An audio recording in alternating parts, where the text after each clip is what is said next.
प्यारे बच्चों, पीछे के जैसे ही आज हम लोग पुनः घटनाचक्र 2025 के अंतर्गत कुछ महत्वपूर्ण हिस्ट्री के टॉपिक लेकर उपस्थित हुए हैं। तो आज के प्रश्न की हम शुरुआत करें उससे पहले आपको बता दें कि डिस्क्रिप्शन में व्हाट्सएप का लिंक दिया गया है, वहां से आप ज्वाइन करके व्हाट्सएप से जुड़ सकते हैं। साथ में वीडियो यूजफुल लगे तो आप लाइक करके सब्सक्राइब भी जरूर कर लीजिएगा ताकि हर वीडियो का नोटिफिकेशन आप तक तुरंत पहुंच सके। तो आइए शुरुआत करते हैं। आज का पहला प्रश्न, सबसे पहले हम लोग टॉपिक पर चर्चा करें तो आपका टॉपिक है छठी सती ईसा पूर्व राजनीतिक दशा। कहने का मतलब यह है छठी शताब्दी ईसा पूर्व कहिए चाहे छठी सती ईसा पूर्व कहिए, बात बराबर है। छठी शताब्दी ईसा पूर्व की राजनीति की क्या दिशा और क्या दशा था, क्या स्थिति थी, उसके बारे में आज हम लोग पढ़ने जा रहे हैं। तो आइए शुरुआत करते हैं। आज का पहला प्रश्न है पाटलिपुत्र के संस्थापक थे, यानी कि पाटलिपुत्र के संस्थापक कौन थे, ये आपसे पूछा जा रहा है। तो बीपीएससी जो है इसका उत्तर उदयीन दे रहा है, लेकिन अगर पाटलिपुत्र की स्थापना की बात हो तो इसके संस्थापक अजातशत्रु थे। पाटलिपुत्र की स्थापना अजातशत्रु ने गंगा और सोन नदी, याद रखिएगा कौन कौन सी नदी, गंगा और सोन नदी के संगम पर पाटलीग्राम में, कहाँ पर, पाटलीग्राम में, हाँ पाटलीग्राम में एक किला बनाकर की थी। इस तथ्य के हिसाब से पाटलिपुत्र की स्थापना किसने किया है, अजातशत्रु ने किया है। और किस नदी के तट पर किया है, गंगा और सोन नदी के संगम पर किया है। पाटलीग्राम में एक किला बना करके किया। उदयीन ने मगध साम्राज्य की राजधानी राजगृह से पाटलिपुत्र स्थानांतरित की थी। उदयीन जो था वह मगध साम्राज्य की राजधानी जो राजगृह थी, उस राजगृह को वहां से ट्रांसफर करके अपनी राजधानी अब कहां पर ले आता है, पाटलिपुत्रा में। और इसी वजह से जो है ना, अक्सर इसका उत्तर देखा जाता है कि पाटलिपुत्र की स्थापना उदयीन ने किया, जबकि इसके वास्तविक संस्थापक, सही संस्थापक कौन होने चाहिए, अजातशत्रु होना चाहिए। वास्तविक संस्थापक जो है अजातशत्रु होना चाहिए, लेकिन बीपीएससी इसका आंसर उदयीन दिया है, ठीक है ना। और उदयीन क्यों दिया, इसके पीछे भी कॉन्सेप्ट है, बता ही दिए। मगध साम्राज्य की राजधानी जो राजगृह था, उस राजगृह को वहां से स्थानांतरित करके पाटलिपुत्र में ले आता है। और इसी वजह से जो है अधिकतर प्रकाशकों ने अपनी पुस्तक में पाटलिपुत्र के संस्थापक के रूप में इसका उत्तर उदयीन ही देते हैं, है ना। तो इसीलिए बीपीएससी के द्वारा दिया गया इस उत्तर को भी त्रुटिपूर्ण ही माना गया है। तो ध्यान रखना है, अगर ऑप्शन में उदयीन हो तो बीपीएससी के हिसाब से उदयीन ही लगाना चाहिए, लेकिन उदयीन नहीं हो तब अजातशत्रु लगाना चाहिए, तब अजातशत्रु लगाना चाहिए, क्योंकि अजातशत्रु ही गंगा और सोन नदी के संगम पर पाटलीग्राम में एक किला बना करके पाटलिपुत्र की स्थापना करते हैं। अगला प्रश्न है पाटलिपुत्र को पाटलिपुत्र को किस शासक ने सबसे पहले अपनी राजधानी बनाया। अब देखो, पाटलिपुत्र को कह रहा है कि सबसे पहले अपनी राजधानी के रूप में किसने बनाया। तो यहाँ इसका जो है बीपीएससी इसका उत्तर नहीं दिया है, इसलिए हम लोग भी इसको कंफ्यूजन में ही छोड़ेंगे।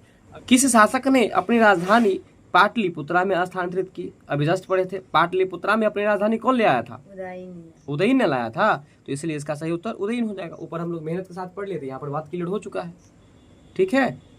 और पाटलिपुत्र का सही संस्थापक कौन होना चाहिए, अजातशत्रु। किस नदी के तट पर, गंगा और सोन नदी के संगम पर, है ना। पाटलीग्राम में एक किला बना करके पाटलिपुत्र की स्थापना किए थे। निम्नलिखित में किस राजा ने पाटलिपुत्र बसाया था, है ना। पाटलिपुत्र बसाने की बात कहे चाहे स्थापना की बात कहे, बात तो बराबर है ना। तो किसने बसाया था, तो इसका सही उत्तर देखो यहाँ पर अजातशत्रु होगा। क्या होगा, अजातशत्रु, ठीक है। तो किस राजा ने पाटलिपुत्र को बसाया था, अजातशत्रु ने। किस शासक के द्वारा सर्वप्रथम पाटलिपुत्र के राजधानी के रूप में चयन किया गया। देखो फिर उसी बात को फिर से घुमा दिया गया कि पाटलिपुत्र को सबसे पहले राजधानी के रूप में किसने चयन किया था। तो इसका उत्तर यहाँ पर दे रहा है उदयीन ने। तो पीछे जो है इसका उत्तर फिर वहां पर क्यों नहीं दिया, ठीक है ना। वहां भी हम लोग उदयीन मार सकते हैं, यानी कि उदयीन जो अपनी राजधानी राजगृह से पाटलिपुत्र लाया, इसका मतलब वह पहला व्यक्ति था जो पाटलिपुत्र को अपनी राजधानी के रूप में चयन किया था। तो याद रखना है कि सबसे पहले पाटलिपुत्र का राजधानी के रूप में किसने चयन किया था, तो उदयीन के द्वारा किया गया था, उदयीन ने किया था, ठीक है। पीछे का जो उत्तर था उस पर ही जरा एक बार हम लोग चलते हैं। ये जो प्रश्न था, पाटलिपुत्र को किस शासक ने सर्वप्रथम अपनी राजधानी बनाया, मतलब सबसे पहले अपनी राजधानी के रूप में कौन बनाया, तो इसका उत्तर जो है उदयीन होगा। लेकिन यहाँ पर स्टार दे दिया है। इसके पीछे यह भी कारण है कि ऑप्शन में कहीं पर उदयन है ही नहीं, ठीक है ना। तो इसका उत्तर हम यहाँ पर उदयन आंख को बंद करके दे सकते हैं, ठीक है ना। तो सबसे पहले पाटलिपुत्र को अपनी राजधानी के रूप में किसने बनाया था? उदयन ने बनाया था। प्राचीन काल में गंगा के दक्षिण क्षेत्र को, है ना, प्राचीन काल में गंगा के दक्षिण क्षेत्र को क्या कहा जाता है? ऑप्शन के अकॉर्डिंग यहाँ पर कोई भी उत्तर नहीं है, लेकिन पहले एक बार पुनः हम लोग प्रश्न पर खूब चर्चा कर लेंगे ताकि प्रश्न याद हो जाए। प्रश्न क्या पूछ रहा है कि प्राचीन काल में गंगा नदी जो है उसके दक्षिण वाला जो क्षेत्र है ना उसको क्या कहा जाता है ना। गंगा नदी के दक्षिण वाले क्षेत्र को क्या कहा जाता है, ये आपसे पूछा जा रहा है। प्राचीन काल में गंगा के दक्षिण का जो क्षेत्र है वह मगध के नाम से जाना जाता था। बात समझ में आया?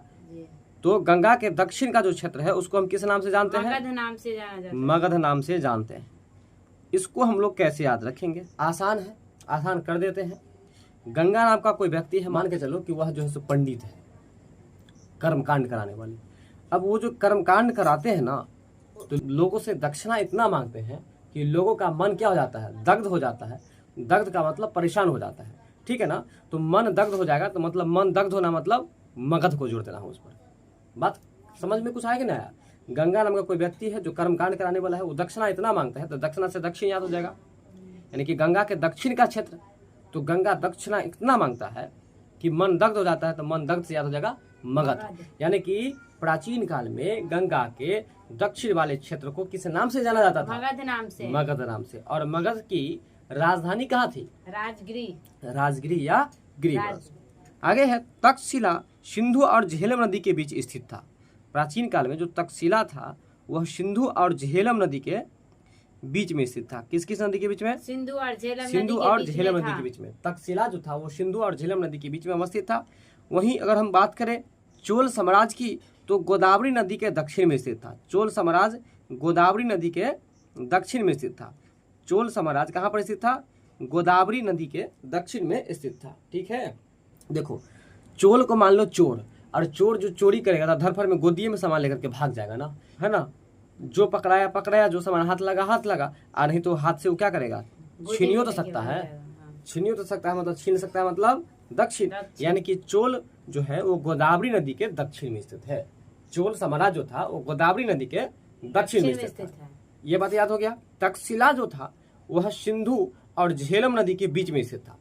तक्षशिला क्या है? तक्षशिला। अब देखो थोड़ा सा यहाँ पर सोचो, तक्षशिला में लगा हुआ है शिला, तो शिला से एक याद हो जाएगा सिंधु। शिला से क्या याद हो जाएगा? इस पर ध्यान दो। शिला से क्या याद हो जाएगा? सिंधु। और एगो तक्ष में अक्ष है ना, अक्ष के जैसे ही मिलता है यहाँ पर झ, यानी कि झेलम, है ना। तो दिमाग में थोड़ा सा ये बात रखना है कि तक्षशिला में शिला लगा है तो शिला से क्या याद हो जाएगा? सिंधु। और तक्ष में जो अक्ष लगा है, अक्ष के जैसा मिल रहा है झ, यानी कि झेलम। अर्थात तक्षशिला जो था प्राचीन काल में वह सिंधु और झेलम नदी के मिडिल पॉइंट पर, यानी कि बीच में था, ठीक है। ये बात याद हो गया। दूसरा अभी हम लोग याद किए थे कि चोल साम्राज्य जो था वह गोदावरी नदी के दक्षिण में स्थित था, है ना।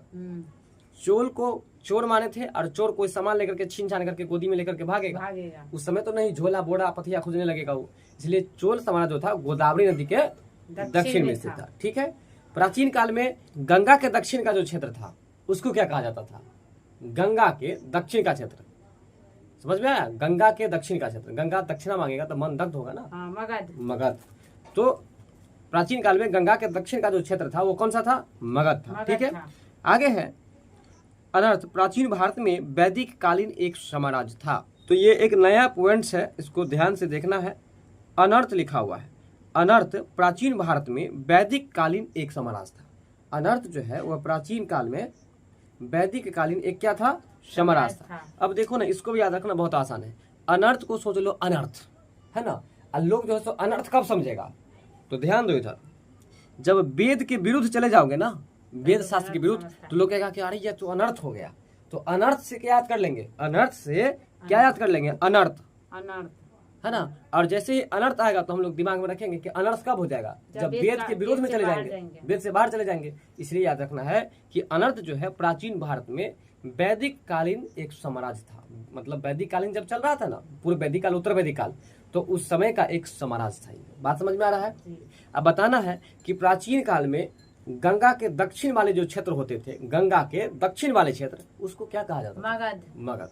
बहुत अच्छा। इसके बाद है कि तक्षशिला जो था प्राचीन काल में, वो किन किन नदियों के बीच में था? सिंधु और झेलम नदी के पास है। तक्षशिला जो था प्राचीन काल में, वो किन किन नदियों के बीच में था? सिंधु और झेलम नदी के बीच में सिंधु था। और झेलम नदियों के बीच में। दूसरा बताना है कि चोल साम्राज्य जो था वह किस नदी के किस दिशा में था? गोदावरी नदी के दक्षिण दिशा में था। ठीक है, गोदावरी नदी के दक्षिण में अवस्थित था चोल साम्राज्य। और इसके बाद जो है एक साम्राज्य जो नया है, उसका नाम है अनर्त। तो अनर्त साम्राज्य कैसा था? अनर्त साम्राज्य जो है वो किस समय का साम्राज्य था? तो वैदिक। प्राचीन भारत में वैदिक काल का यह एक साम्राज्य था। क्लियर है? चलते हम लोग अगले प्रश्न पर। इसके बाद है प्रथम मगध साम्राज्य का उत्कर्ष। प्रथम मगध साम्राज्य का उत्कर्ष किस शताब्दी में हुआ है ना? तो प्रथम मगध साम्राज्य का उत्कर्ष जो हुआ है वह ईसा पूर्व 6ठी शताब्दी में हुआ है। मगध साम्राज्य का जो उत्कर्ष हुआ, उत्कर्ष का मतलब एक तरह से उद्भव, आविर्भाव है ना, उसका जो विकास हुआ है वह ईसा पूर्व 6ठी शताब्दी में हुआ है, महाजन पद काल के समय में। ठीक है ना? मगध साम्राज्य का उत्कर्ष कब हुआ है? 6ठी शताब्दी में। देखो कैसे याद रखना, म ग ध अक्षर क्या गो है? 3 गो। अब 3 को 2 गुना कर दो, 3 दूना 6। तो इसलिए याद रखना है कि प्रथम मगध साम्राज्य का उत्कर्ष किस शताब्दी में हुआ? तो ईसा पूर्व 6ठी शताब्दी में हुआ। याद रहेगा ना? चलो, प्रथम मगध साम्राज्य का वास्तविक संस्थापक है ना, प्रथम मगध साम्राज्य का वास्तविक संस्थापक राजा बिंबिसार था। ठीक है, प्रथम मगध साम्राज्य का वास्तविक संस्थापक जो है कौन था? तो राजा बिंबिसार था। ये तो सबसे पहले हम लोग इसको विव्या कर लेंगे और एक बार फिर से पढ़ेंगे। प्रथम मगध साम्राज्य है ना, जब प्रथम लगा रहे, प्रथम मगध साम्राज्य का वास्तविक संस्थापक कौन था? तो राजा बिंबिसार था। ठीक है, केवल बिंबिसार याद रखेंगे, राजा लगाने की जरूरत नहीं है। प्रथम मगध साम्राज्य का वास्तविक संस्थापक था वो कौन था? बिंबिसार था। अब देखिए यहाँ जो ब्रैकेट में दिया हुआ है 544 से 492 ईसा पूर्व, ये क्या है इसको भी जरा समझ लीजिए। बिंबिसार का जन्म जो है लगभग 544 ईसा पूर्व में हुआ है और इनकी मृत्यु लगभग 492 ईसा पूर्व में हुआ है। ये परफेक्ट डाटा नहीं है, इसलिए जो है यहाँ पर लगभग दे दिया गया है। ठीक है, तो याद रखना है बिंबिसार का जन्म कब हुआ है? 544 ईसा पूर्व में। बिंबिसार का जन्म कब हुआ है? 544 ईसा पूर्व में। इसको एक लैंग्वेज में बोलो तो, बिंबिसार का जन्म 544 ईसा पूर्व में हुआ। बिंबिसार का जन्म 544 ईसा पूर्व में हुआ। ठीक है, बिंबिसार का जन्म 544 ईसा पूर्व में हुआ। और बिंबिसार की मृत्यु कब हुई है? बिंबिसार की मृत्यु 492 ईसा पूर्व में हुआ है। बिंबिसार की मृत्यु 492 ईसा पूर्व में हुआ। ठीक है, और वो जो बिंबिसार थे ना, वो हर्यक वंश की स्थापना भी किए थे। तो इसलिए याद रखना है कि हर्यक वंश के संस्थापक कौन थे? बिंबिसार ही थे। हर्यक वंश के संस्थापक कौन थे? बिंबिसार ही थे। और मगध का उत्कर्ष जो है ईसा पूर्व 6ठी शताब्दी में हुआ, उसका जो आविर्भाव हुआ है वह ईसा पूर्व 6ठी शताब्दी में। और इसको याद रखना, तो हम ट्रिक बता ही दिए थे, मगध 3 अक्षरों से मिलकर बना है, तो 3 दूना 6 यानी कि 6ठी शताब्दी में। तो अब बताओ कि मगध का उत्कर्ष कब हुआ? 6ठी शताब्दी से। अब ये बताओ कि हर्यक वंश की स्थापना किसने किया? बिंबिसार के द्वारा किस वंश की स्थापना की गई? हर्यक वंश की। हर्यक वंश की। बिंबिसार का जन्म और मृत्यु कब हुआ? 544 ईसा पूर्व में बिंबिसार का जन्म हुआ और 492 ईसा पूर्व में बिंबिसार का मृत्यु हुआ। बहुत अच्छा। दूसरा बात है कि प्रथम मगध साम्राज्य का वास्तविक संस्थापक किसको कहा गया? प्रथम मगध साम्राज्य का वास्तविक संस्थापक, मोस्ट भी आए फंसने वाला है। प्रथम मगध साम्राज्य का वास्तविक संस्थापक है तो राजा बिंबिसार हो जाएगा। क्या हो जाएगा? राजा बिंबिसार। बहुत अच्छा। अगला प्रश्न है, निम्नलिखित में किस महान शासक ने, है ना, किस महान शासक ने प्राचीन बिहार में हर्यक वंश की स्थापना किया? अब देखिए, 1-2 वर्ड लगा दिया, बच्चे को फंसा दिया, लेकिन फंसना नहीं है ना, सीधा सीधा समझना है कि हर्यक वंश के संस्थापक कौन थे। तो अभी जस्ट पढ़े थे कि हर्यक वंश के संस्थापक कौन थे? बिंबिसार। ये याद रहेगा ना, हर्यक वंश के संस्थापक। ये सब बहुत पुराना क्वेश्चन है, कॉमन क्वेश्चन है, सब पढ़ता है। हर्यक वंश के संस्थापक बिंबिसार थे। ठीक है, और बिंबिसार का जन्म कब हुआ है? 544 ईसा पूर्व में। इनकी मृत्यु कब हुई है? 492 ईसा पूर्व में। ठीक है, चलो। और प्रथम मगध साम्राज्य का वास्तविक संस्थापक किसको माना जाता है? बिंबिसार को ही माना जाता है। क्या माना जाता है?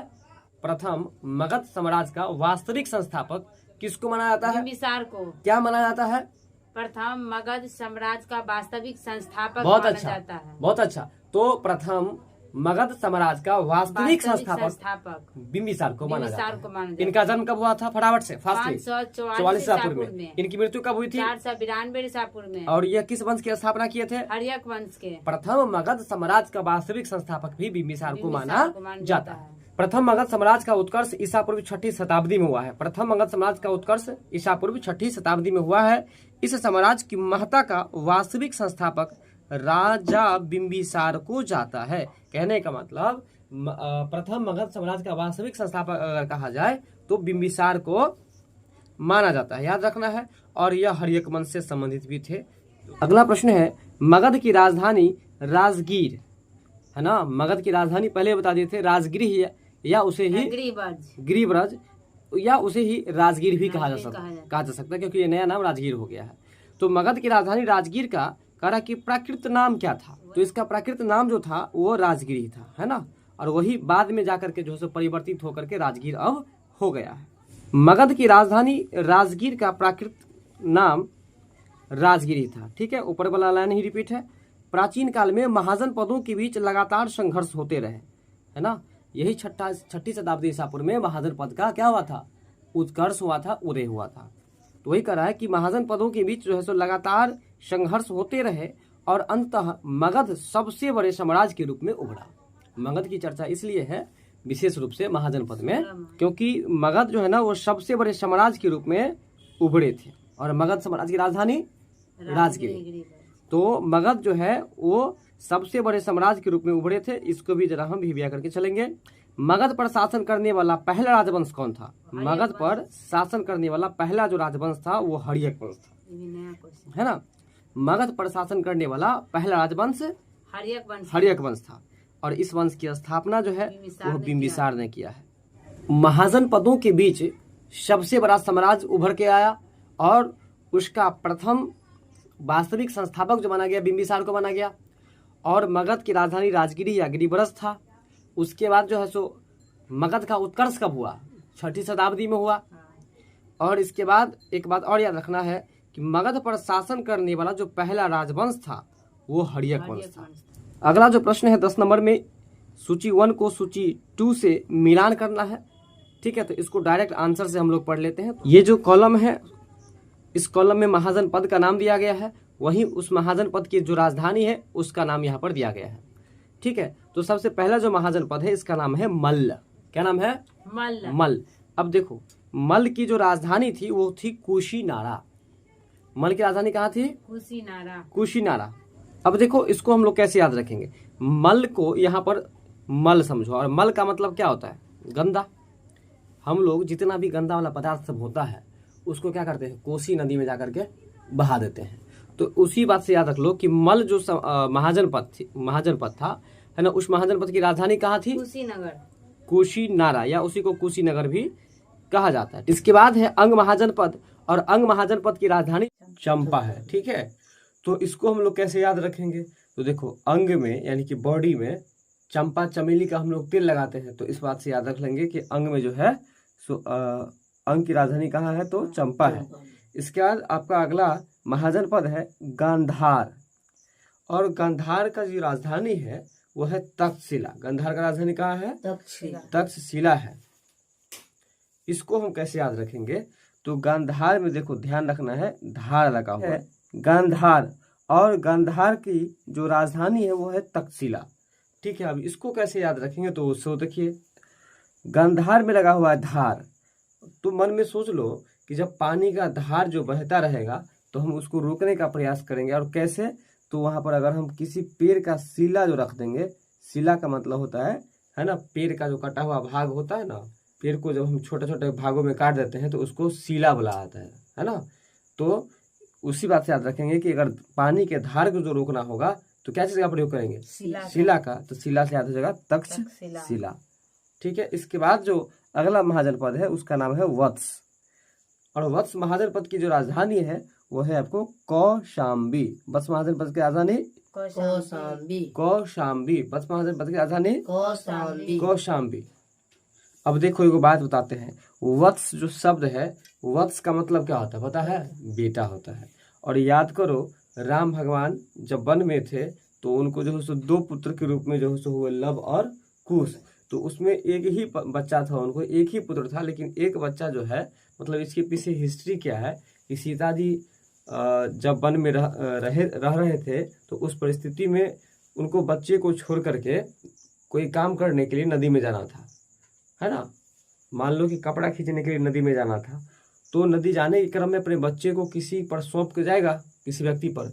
तो वह एक ऋषि मुनि थे, उनको उन पर सौंप करके गए थे कि आप जरा इसको देखते रहिएगा, हम आ रहे हैं। तो उस परिस्थिति में क्या हुआ, ऋषि मुनि का ध्यान जो जब तपस्या पर लग गया या फिर इधर उधर वो हो गया, तो देखे कि वहाँ तो बच्चा है ही नहीं। मतलब तब तक में क्या हुआ कि सीता जी आई और उस बच्चे को लेकर के चली गई, लेकिन पता नहीं चल पाया ऋषि मुनि को कि सीता जी आकर के ही बच्चे को लेकर के गई। बाद में जब ऋषि देखे बाद में ऋषि मुनि कि बच्चा तो है ही नहीं, तब जाकर के सोचा कि अब हम सीता जी को क्या जवाब देंगे। तो उस परिस्थिति में कुश के माध्यम से, मंत्र से वो जो है बच्चा पैदा कर देते हैं। कुश से क्या बन जाते हैं, वही उनका बच्चा सीता जी का बन जाता है, और इसीलिए उस बच्चा का नाम कुश पड़ता है। तो बच्चा एक ही रहता है जिसका नाम रहता है लव। इज्जत बचाने के लिए जो कुश से बच्चा पैदा कर दी, इसलिए उस बच्चा का नाम कुश हो गया। ध्यान रखना है, ये सही बात है, ये घटना सही है। तो अब सोचो कि वत्स का मतलब बेटा, और सीता जी का जो एगो बेटा था वो क्या चीज का था, कुश का था। तो कुश से याद रखेंगे कौशाम्बी, कुश से याद रखेंगे कौशाम्बी। ठीक है, तो फटाफट से बता दो एक बार कि हम लोग यहाँ पर कौन कौन महाजन पद के बारे में पढ़े हैं। तो सबसे पहला है मल्ल, सबसे पहला क्या है मल्ल, दूसरा है अंग, तीसरा है गांधार, और चौथा है वत्स। जिसमें कि मल्ल महाजनपद की राजधानी जो हम बताए थे वो क्या बताए थे, कुशीनारा। मल्ल महाजनपद की राजधानी कुशीनारा। इसमें ट्रिक क्या बताए थे, मल्ल, यहाँ पर मल्ल है, मल्ल को समझ लेंगे मल्ल, और मल्ल का मतलब गंदा। गंदा को हम लोग कहाँ फेंकते हैं, कोशी नदी में फेंकते हैं, ठीक है ना। ये नहर जो है कोशी नदी का नहर है, उसमें जाकर के हम लोग फेंक देते हैं। और अंग महाजनपद की राजधानी कहाँ है, तो अंग महाजनपद की राजधानी चंपा है। और इसमें ट्रिक्स क्या बताए थे कि अंग में हम लोग चंपा चमेली का तेल लगाएंगे, तो इसलिए अंग महाजनपद की राजधानी कहाँ है, चंपा है। इसके बाद है गांधार, है ना। गांधार में बताए थे कि गांधार की जो राजधानी है वह है तक्षशिला, है ना। और गांधार में लगा हुआ है धार, और पानी के धार को जब रोकना हो तो हम किसी पेड़ का शिला डाल देंगे, इसलिए याद रखेंगे तक्षशिला। ठीक है, इसके बाद है वत्स, और वत्स का मतलब बेटा, और बेटा जो है सीता जी को एगो क्या चीज का था, कुश का था, इसलिए कुश याद रखेंगे कौशाम्बी, कौशाम्बी, कौशाम्बी। तो वत्स की राजधानी कहाँ है, कौशाम्बी। वत्स की राजधानी कहाँ है, कौशाम्बी। अगला प्रश्न है, विश्व का पहला गणतंत्र वैशाली, है ना। सबसे पहले तो इस प्रश्न को हम वीवीआई कर देते हैं। विश्व का पहला गणतंत्र वैशाली में किसके द्वारा स्थापित की गई, लिच्छवी के द्वारा। किसके द्वारा, लिच्छवी के द्वारा। और यही लिच्छवी के राजा जो थे चेटक, उनकी बहन थी कौन, त्रिशला, और उसी त्रिशला का पुत्र था कौन, महावीर। ठीक है ना। तो कहने का मतलब ये है कि विश्व का पहला गणतंत्र जो है वह आपको वैशाली में स्थापित हुआ था। विश्व का पहला गणतंत्र वैशाली में स्थापित हुआ था। विश्व का पहला गणतंत्र वैशाली में स्थापित हुआ था। ठीक है, तो विश्व का जो पहला गणतंत्र स्थापित हुआ था यह वैशाली में स्थापित हुआ था। लेकिन यहाँ पर प्रश्न है कि वैशाली में जो पहली बार गणतंत्रात्मक शासन प्रणाली की स्थापना किए वो कौन किए, लिच्छवी। अब लिच्छवी क्या है, मौर्य जिस तरह से एक वंश का नाम है, नंद एक वंश का नाम है, गुप्त भी एक वंश का नाम है, ठीक उसी तरह से लिच्छवी जो है यह भी एक वंश का नाम है। और लिच्छवी वंश के जो राजा थे, है ना, लिच्छवी वंश के जो राजा थे वही विश्व में पहली बार वैशाली में गणतंत्र की स्थापना करते हैं। ठीक है, तो याद रखना है कि विश्व में पहला गणतंत्र जो स्थापित की गई वैशाली में वो किसके द्वारा, लिच्छवी के द्वारा। किसके द्वारा, लिच्छवी के द्वारा। कुछ न कुछ यहाँ पर लक्ष्य होगा, तो इसलिए याद रखना है कि विश्व का पहला गणतंत्र जो है वैशाली में किसके द्वारा स्थापित की गई, तो लिच्छवी के द्वारा। किसके द्वारा, लिच्छवी के द्वारा। लिच्छवी एक जगह भी कह सकते हैं हम, और लिच्छवी वंश भी था, है ना। पहली बार वैशाली में जो गणतंत्र की स्थापना की गई तो मतलब कुछ न कुछ तो लक्ष्य होगा, है ना। और उस राजा के अंदर, उस वंश के अंदर कुछ न कुछ छवि भी दिखेगी। इसी वजह से याद रख सकते हैं कि विश्व का पहला गणतंत्र वैशाली में किनके द्वारा स्थापित की गई, लिच्छवी वंश के द्वारा। ठीक है, बात समझ में आ रहा है ना। चलते हैं अब इसके कुछ डिटेल्स में, लेकिन उससे पहले हम इस ऑप्शन से कुछ सिखाना चाहते हैं। तो बताइए कि मौर्य वंश के संस्थापक कौन थे? चंद्रगुप्त मौर्य। मौर्य वंश के संस्थापक कौन थे? चंद्रगुप्त मौर्य। वहीं अगर हम नंद वंश की बात करें तो नंद वंश के बारे में पीछे के क्लास में हम बताए थे कि नंद वंश के संस्थापक थे महापद्म नंद। लेकिन अगर ये पूछे कि नंद वंश के अंतिम शासक कौन थे तो घनानंद थे। दूसरा बात है गुप्त वंश, और गुप्त वंश के जो संस्थापक हुए श्रीगुप्त। लेकिन वास्तविक संस्थापक अगर पूछ दे, मतलब अगर पूछ दे कि गुप्त वंश का वास्तविक संस्थापक कौन था, तो याद रखना चंद्रगुप्त प्रथम। चंद्रगुप्त प्रथम गुप्त वंश के वास्तविक संस्थापक चंद्रगुप्त प्रथम, और गुप्त वंश के संस्थापक सीधे पूछ देता हूँ श्रीगुप्त। बात क्लियर है? तो एक बार फटाफट से बताना 20 सेकंड के अंदर में। मौर्य वंश के संस्थापक चंद्रगुप्त मौर्य। नंद वंश के संस्थापक महापद्म नंद, और नंद वंश के अंतिम शासक घनानंद। चलिए अब बताइए कि गुप्त वंश के संस्थापक श्रीगुप्त। लेकिन अगर ये पूछा जाए कि गुप्त वंश का वास्तविक संस्थापक चंद्रगुप्त प्रथम। वैशाली के लिच्छवियों ने, है ना, वैशाली एक जगह है जो कि बिहार में है, तो वैशाली के लिच्छवियों ने विश्व का पहला गणतंत्र स्थापित किया था। याद रखना है, और ये बात हम लोग ऊपर ही पढ़ चुके हैं। विश्व का पहला गणतंत्र कहाँ पर स्थापित किया गया था? वैशाली में। और किन के द्वारा? तो लिच्छवी वंश के द्वारा। किन के द्वारा? लिच्छवी वंश के द्वारा। ठीक है ना। वैशाली बुद्ध काल का सबसे बड़ा और सबसे शक्तिशाली गणराज्य था। याद रखना है, वैशाली जो है बुद्ध काल में, मतलब महात्मा बुद्ध के काल में सबसे बड़ा और शक्तिशाली गणराज्य था। याद रखना है कि बुद्ध के काल में सबसे बड़ा और सबसे शक्तिशाली गणराज्य कौन था? तो वैशाली। और लिच्छवी जो थे वज्जी संघ में सर्वप्रमुख थे। लिच्छवी जो थे वो वज्जी संघ में सबसे प्रमुख थे। लिच्छवी वज्जी संघ में सबसे प्रमुख थे। ठीक है, चलते हैं हम लोग अगले प्रश्न पर। ईसा पूर्व 6ठी सदी में, किस समय की बात हो रही है? ईसा पूर्व 6ठी सदी में विश्व का प्रथम गणतंत्रात्मक व्यवस्था, है ना, ईसा पूर्व 6ठी सदी में विश्व का प्रथम गणतंत्रात्मक व्यवस्था, बोलो, विश्व का प्रथम गणतंत्रात्मक व्यवस्था कहाँ थी? है ना, मतलब 6ठी शताब्दी ईसा पूर्व की बात हो रही है कि 6ठी शताब्दी ईसा पूर्व में विश्व का पहला गणतंत्रात्मक व्यवस्था जो थी वो कहाँ पर थी? तो अभी जस्ट हम लोग खूब अच्छी तरीके से डिटेल्स पढ़े थे। कहाँ पर थी? वैशाली में। कहाँ पर थी? वैशाली में, है ना। ईसा पूर्व 6ठी सदी में विश्व की प्रथम गणतंत्रात्मक व्यवस्था जो थी वो कहाँ पर थी? वैशाली में थी। ईसा पूर्व 6ठी सदी में विश्व की प्रथम गणतंत्रात्मक व्यवस्था वैशाली में था, है ना। विश्व में पहली बार जो गणतंत्रात्मक शासन प्रणाली लागू हुई थी कहाँ पर? वैशाली में। कब? तो ईसा पूर्व 6ठी शताब्दी में, या 6ठी शताब्दी ईसा पूर्व भी बोल सकते हो। आगे है वस्तुतः 6ठी सदी में। कब?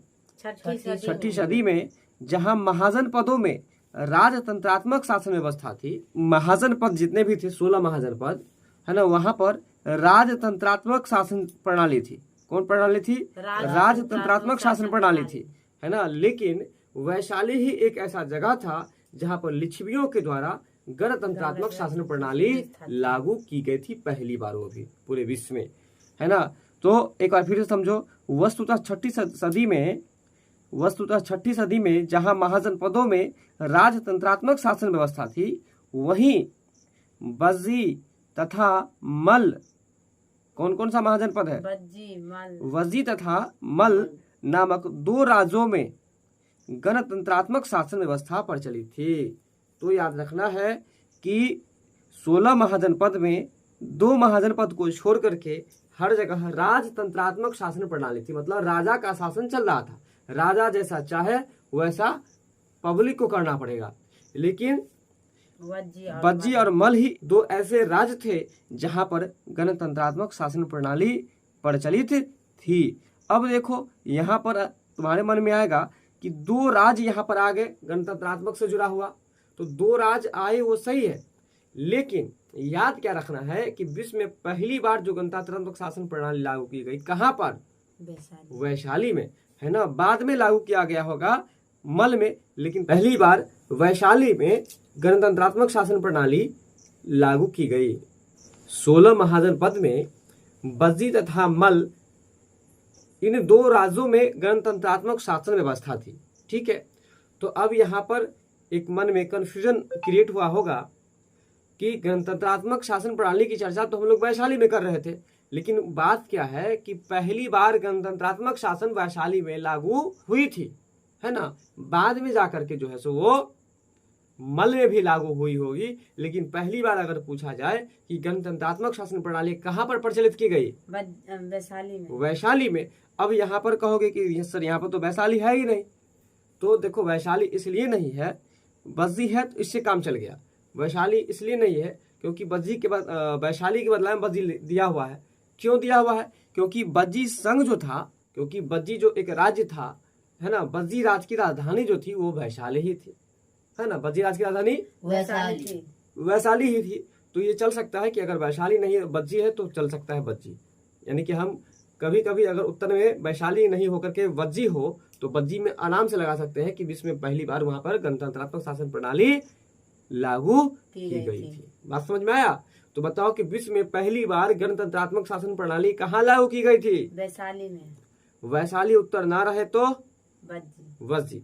और 16 महाजनपद में कितने ऐसे महाजनपद थे जहां पर गणतंत्रात्मक शासन प्रचलित थी? दो। और कौन कौन सा? बज्जी और मल। बज्जी 8 राज्यों का एक संघ था। देखो यहाँ जो संघ लगा हुआ है उसके बारे में समझ लो। संघ का मतलब ग्रुप, संघ का अंग्रेजी क्या होता है? ग्रुप, वो सब जानता है। और कभी भी जब हम ग्रुप वर्ड बोलते हैं तो ग्रुप बोलने से क्या स्पष्ट होता है कि इसमें एक ही व्यक्ति नहीं होगा, इसमें एक ही व्यक्ति नहीं होकर के एक से अधिक व्यक्ति होगा, तब तो वो ग्रुप बना। अगर सिंगल रहेगा तब तो ग्रुप बन ही नहीं सकता है, सिंगल में ग्रुप नहीं बन सकता है। ठीक है, तो संघ को हम लोग समूह भी कह सकते हैं या अंग्रेजी में से ग्रुप भी कह सकते हैं। तो बज्जी जो था, क्या चीज? बज्जी राज्य जो था 8 राज्यों का संघ था। जिस तरह से अमेरिका के बारे में पढ़ रहे होगे तुम, अमेरिका जो है ना, वो 5 देशों का पर अपना नियंत्रण रखता है। किन किन देशों पर? अ से अमेरिका, ब से ब्रिटेन, ची से चीन, र से रूस और फार से फ्रांस। ये 5 देशों पर अपना नियंत्रण रखता है। और 5 देशों को मिला करके बना है संयुक्त राज्य अमेरिका, इसलिए उसको संयुक्त राज्य अमेरिका कहा जाता है, USA, United states of America. तो बज्जी जो है 8 राज्यों का संघ था, याद रखना है। बज्जी जो है 8 राज्यों का संघ था, मतलब बज्जी राज्य में 8 राज्य मिला हुआ था। बात क्लियर हुआ कि नहीं क्लियर हुआ? नहीं याद रहे तो ऐसे याद रख सकते हैं कि कोई भी व्यक्ति जो है खूब बोलता है, कब?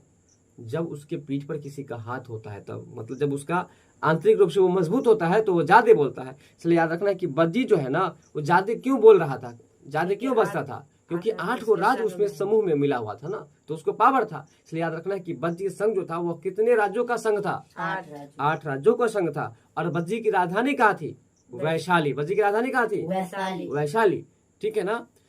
तो जिसमें वैशाली के लिच्छवी सर्वाधिक शक्तिशाली थे, मतलब 8 राज्यों का जो संघ था उसमें वैशाली का जो लिच्छवी वंश था वह सबसे अधिक शक्तिशाली था। और लिच्छवी वंश भी कह सकते हैं और लिच्छवी गणराज्य भी कह सकते हैं। तो यहाँ पर याद रखना है कि बज्जी जो 8 राज्यों का संघ था, इसमें वैशाली का जो लिच्छवी गणराज्य था, है ना, लिच्छवी गणराज्य था, वो सबसे अधिक शक्तिशाली था। अगला प्रश्न है मगध की प्रारंभिक राजधानी, और ये प्रश्न भी हम लोग पीछे क्लास में चर्चा कर दिए थे खूब अच्छी तरीका से, है ना। मगध की प्रारंभिक राजधानी कहाँ थी, है ना?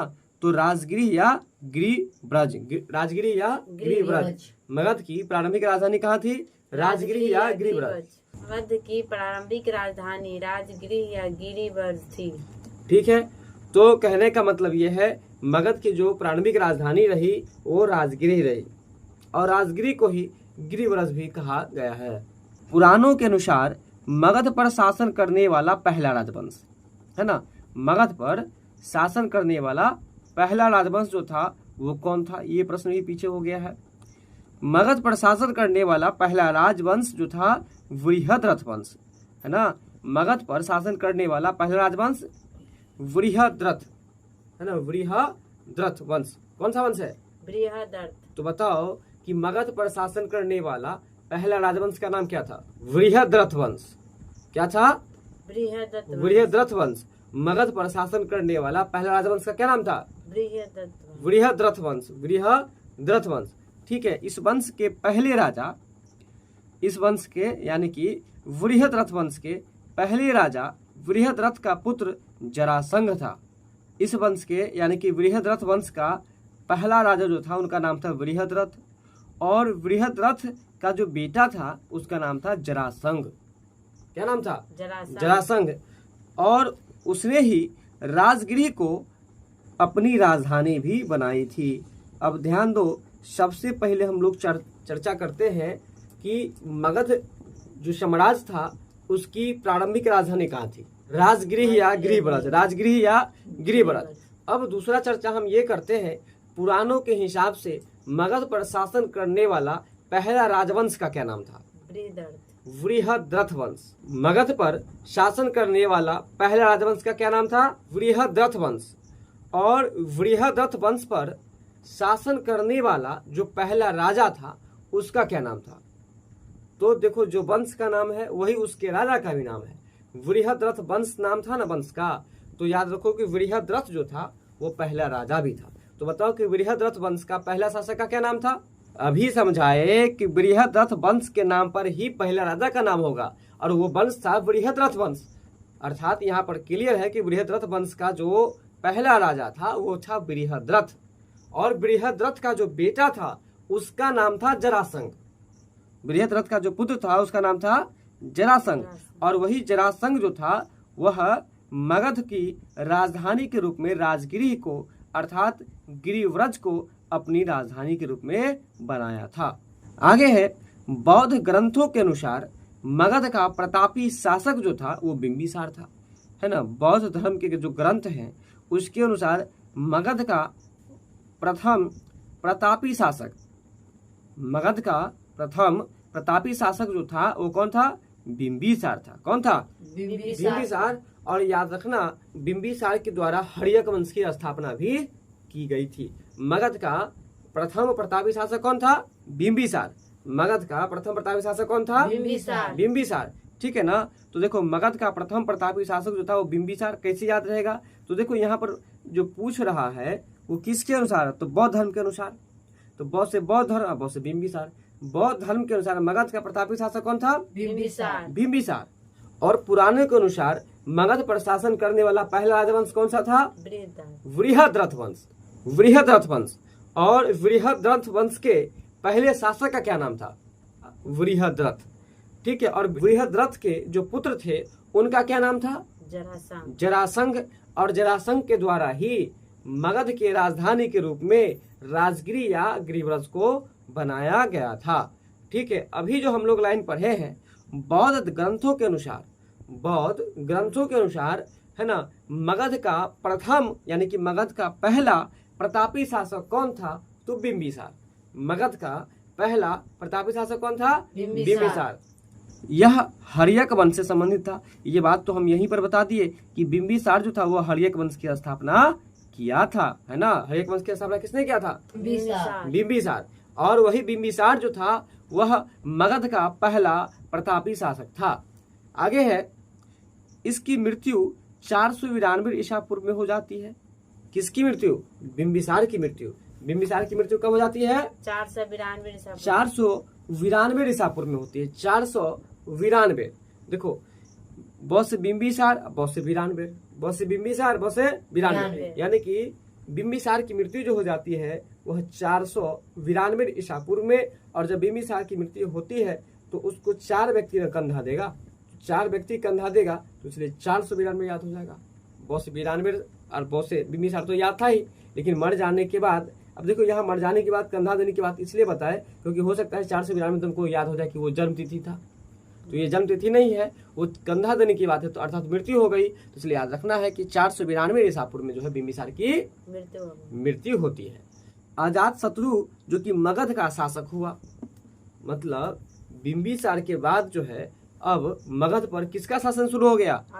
अजात शत्रु का। बिंबिसार के बाद अब मगध का राजा जो बनता है वो बनता है अजात शत्रु। कौन बनता है? अजात शत्रु बन जाता है।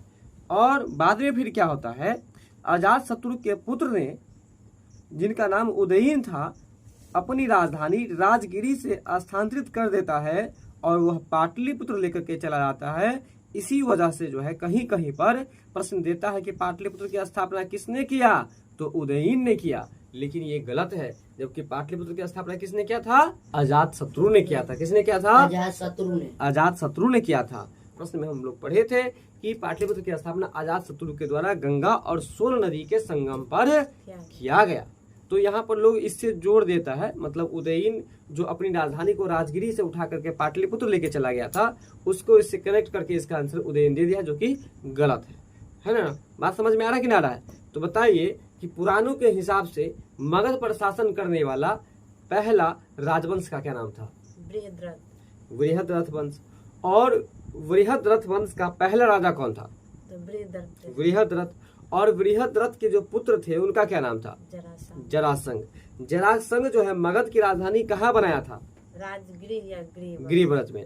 अब ये बताओ कि बौद्ध धर्म के अनुसार मगध जो साम्राज्य था उसका पहला प्रतापी राजा कौन हुआ, प्रतापी तो बिंबिसार था, बिंबिसार, है ना। तो इसलिए यहाँ पर एक प्रश्न ये भी पूछा जाता है कि मगध का वास्तविक संस्थापक कौन रहा, तो बिंबिसार का नाम आता है।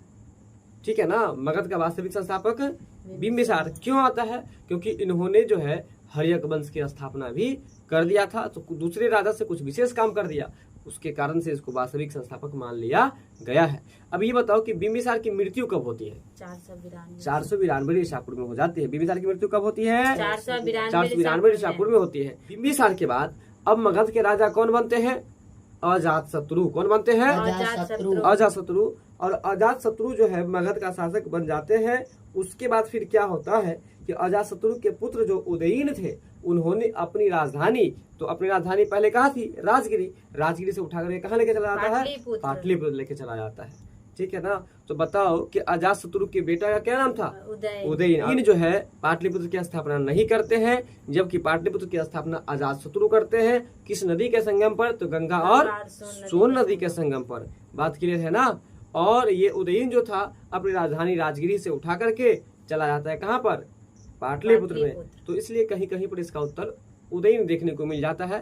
कहने का मतलब कि पाटलिपुत्र के संस्थापक के रूप में उदयीन उत्तर दे देता है, जो कि सर्वथा गलत है, हमेशा गलत है। और पाटलिपुत्र के संस्थापक के रूप में किनको जाना जाना चाहिए, अजातशत्रु को। तो बताओ कि अजातशत्रु जो थे उनके पुत्र का क्या नाम था, उदयीन था। प्राचीन महाजनपद मगध की प्रथम राजधानी कौन सी थी, है ना। प्रश्न है प्राचीन महाजनपद मगध की पहली राजधानी कौन सी थी, है ना। प्रश्न क्या है, मगध की पहली राजधानी कौन सी थी, क्या है प्रश्न, मगध की पहली राजधानी कौन सी थी। तो मगध की जो पहली राजधानी थी, तो अभी हम लोग जस्ट पढ़े थे ऊपर वाले प्रश्न में कि मगध की जो प्रारंभिक राजधानी थी, प्रारंभिक कहे अच्छा है पहली राजधानी कहे तो बात तो बराबर है। तो पहली राजधानी जो मगध की थी वो थी आपको गिरिव्रज, या उसी को कहे तो राजगिरी, गिरिव्रज या राजगिरी, है ना। तो बताइए कि प्राचीन महाजनपद जो मगध थी, प्राचीन महाजनपद बोलने की कोई जरूरत नहीं, बस मगध को याद रखना है ना। मगध की जो पहली राजधानी थी वो कौन सी थी, तो उसका सही उत्तर हो जाएगा आपको गिरिव्रज या राजगिरी। प्रारंभिक वैदिक काल के दौरान कौन सा शहर प्राचीन मगध साम्राज्य की राजधानी के रूप में कार्य करता था, बात वही हो गया फिर से, है कि नहीं। प्रारंभिक वैदिक काल के दौरान कौन सा शहर जो कि प्राचीन मगध साम्राज्य की राजधानी की, है ना। तो मगध साम्राज्य की राजधानी की बात हो रही है। तो इसकी राजधानी जो हम लोग ऊपर पढ़े थे 13 नंबर और 14 नंबर में, वही बात यहाँ 15 नंबर में भी रिपीट हो रहा है। तो इसलिए इसका सही उत्तर हो जाएगा आपको राजगिरी। तो प्रश्न सीधा सीधा समझिए, यह पूछा जा रहा है कि मगध साम्राज्य की राजधानी कहाँ थी, है ना। मगध साम्राज्य की राजधानी कहाँ थी, तो इसका उत्तर हो जाएगा आपको राजगिरी। महावंश के अनुसार बिंबिसार, बोलिएगा जरा, बिंबिसार किस आयु में सिंहासन पर बैठा था। अब हम लोगों को किसके अनुसार है वो तो छोड़ दीजिए, सीधा सीधा यहाँ पर समझिए कि बिंबिसार किस आयु में राजा बने थे, यानी कि सिंहासन पर बैठे थे। तो ध्यान रखिएगा कि बिंबिसार जो है वह मात्र 15 वर्ष की अवस्था में राजा बने थे। महावंश के अनुसार बिंबिसार किस आयु में सिंहासन पर बैठा था, मतलब किस आयु में वो राजा बने थे। सिंहासन पर बैठने का मतलब राज सिंहासन पर बैठना, मतलब राजा बनना। क्या चीज, राजा बनना, राजा बनना, है ना। तो बताइए कि महावंश के अनुसार बिंबिसार किस आयु में राजा बने थे, 15 वर्ष की आयु में 15 वर्ष की आयु में राजा बने थे। और यही वो बिंबिसार थे जिन्होंने हर्यक वंश की स्थापना किया था। किस वंश की स्थापना किया था? किया था। बिंबिसार का जन्म 558 या 559 ईसा पूर्व के आसपास एक सरदार भट्टिया के पुत्र के रूप में, एक सरदार भटिया के पुत्र के रूप में हुआ। महावंश के अनुसार उसने 543 ईसा पूर्व में 15 वर्ष की आयु में, देखिए 558 या 559 इनका जन्म तिथि है, तो इसको लगभग में दिखाया जा रहा है। 558 या 59 पूरा परफेक्ट नहीं है, बात समझ में आ रहा है ना? तो 58 या 59 आप लोग भी दिमाग में रखिएगा। 558 में या 559 ईसा पूर्व में यानी कि बीसी में उनका जन्म हुआ। इसके बाद वह 543 ईसा पूर्व में राज सिंहासन पर बैठ जाता है। कौन? बिंबिसार। कौन? बिंबिसार। और बिंबिसार का जन्म कब हुआ था? 558 या 59 ईसा पूर्व। 558 या 59 ईसा पूर्व में, है ना? 558 या 559 ईसा पूर्व में, 558 या 559 ईसा पूर्व में इनका जन्म हुआ था। बिंबिसार ने हर्यक वंश की स्थापना की थी। और ये बात तो हम पहले ही बता दिए आपको कि हर्यक वंश के जो संस्थापक थे वो कौन थे? बिंबिसार थे, है ना? और इन्होंने हर्यक वंश की स्थापना करके मगध साम्राज्य का विस्तार किया था, है ना? मगध साम्राज्य का क्या किया था? विस्तार क्या था? महावंश के अनुसार बिंबिसार का जो जन्म तिथि है 558 या 559 ईसा पूर्व, है ना? तो 558 ईसा पूर्व या 559 ईसा पूर्व यह इसलिए कहा गया है क्योंकि पूरा जो है ना परफेक्ट नहीं है। इसलिए प्रश्न में हमें ऑप्शन को देखना होगा, या तो 58 होगा या 59 होगा, कि यह प्रमाण जो है किन के अनुसार है? तो महावंश के अनुसार है। किन के अनुसार है? महावंश के अनुसार। महावंश के अनुसार है। तीसरी बात है कि बिंबिसार का जन्म जो हुआ था वो किन के पुत्र के रूप में हुआ था? सरदार भाटिया के पुत्र के रूप में। तो इसका सही उत्तर हो जाएगा सरदार भटिया के पुत्र के रूप में। किसके रूप में? सरदार भाटिया के पुत्र के रूप में। सरदार भटिया के पुत्र के रूप में हुआ था। आगे है कि महावंश के अनुसार उसने 543 ईसा पूर्व में, महावंश के अनुसार, है ना, बिंबिसार ने 543 ईसा पूर्व में 15 वर्ष की आयु में, कब? 15 वर्ष की आयु में। 15 वर्ष की आयु में मगध की गद्दी संभाली थी। तो बिंबिसार मगध के राजा कब बनते हैं? 543 ईसा पूर्व। 543 ईसा पूर्व में बनते हैं। और कितने वर्ष की अवस्था में बनते हैं? 15 वर्ष की अवस्था। 15 वर्ष की अवस्था में बनते हैं। ठीक है। बिंबिसार ने हर्यक वंश की स्थापना किया और इसके बाद मगध साम्राज्य का विस्तार किया। तो बताइए सबसे पहले आप कि हम लोग बिंबिसार के बारे में जितना भी बात पढ़ रहे हैं वो किन के अनुसार पढ़ रहे हैं? महावंश के अनुसार। तो बताइए कि महावंश के अनुसार बिंबिसार का जन्म कब हुआ था? 558 या 559 ईसा पूर्व। 558 या 559 ईसा पूर्व में। ये बताना है कि बिंबिसार का जन्म किन के पुत्र के रूप में हुआ था? सरदार भाटिया के पुत्र के रूप में। सरदार भटिया के पुत्र के रूप में बिंबिसार का जन्म हुआ था। चलिए बताइए कि महावंश के अनुसार बिंबिसार राजा कब बने थे या फिर मगध की गद्दी कब संभाली थी? 543 ईसा पूर्व। 543 ईसा पूर्व में। और कितने वर्ष की अवस्था में? 15 वर्ष की अवस्था। 15 वर्ष की अवस्था में। अगर ये पूछ दिया जाए कि बिंबिसार के द्वारा किस वंश की स्थापना की गई, तो हर्यक वंश। तो हर्यक वंश की नहीं। और इसके बाद जो है सो मगध साम्राज्य का विस्तार भी वो करते हैं। अब चलिए हम आपके प्रश्न पर चलते हैं कि आपका प्रश्न क्या है। आपका प्रश्न था कि महावंश के अनुसार बिंबिसार किस आयु में सिंहासन पर बैठते हैं? तो बताइए। 15 वर्ष की आयु। 15 वर्ष की आयु में। अजात शत्रु कौन?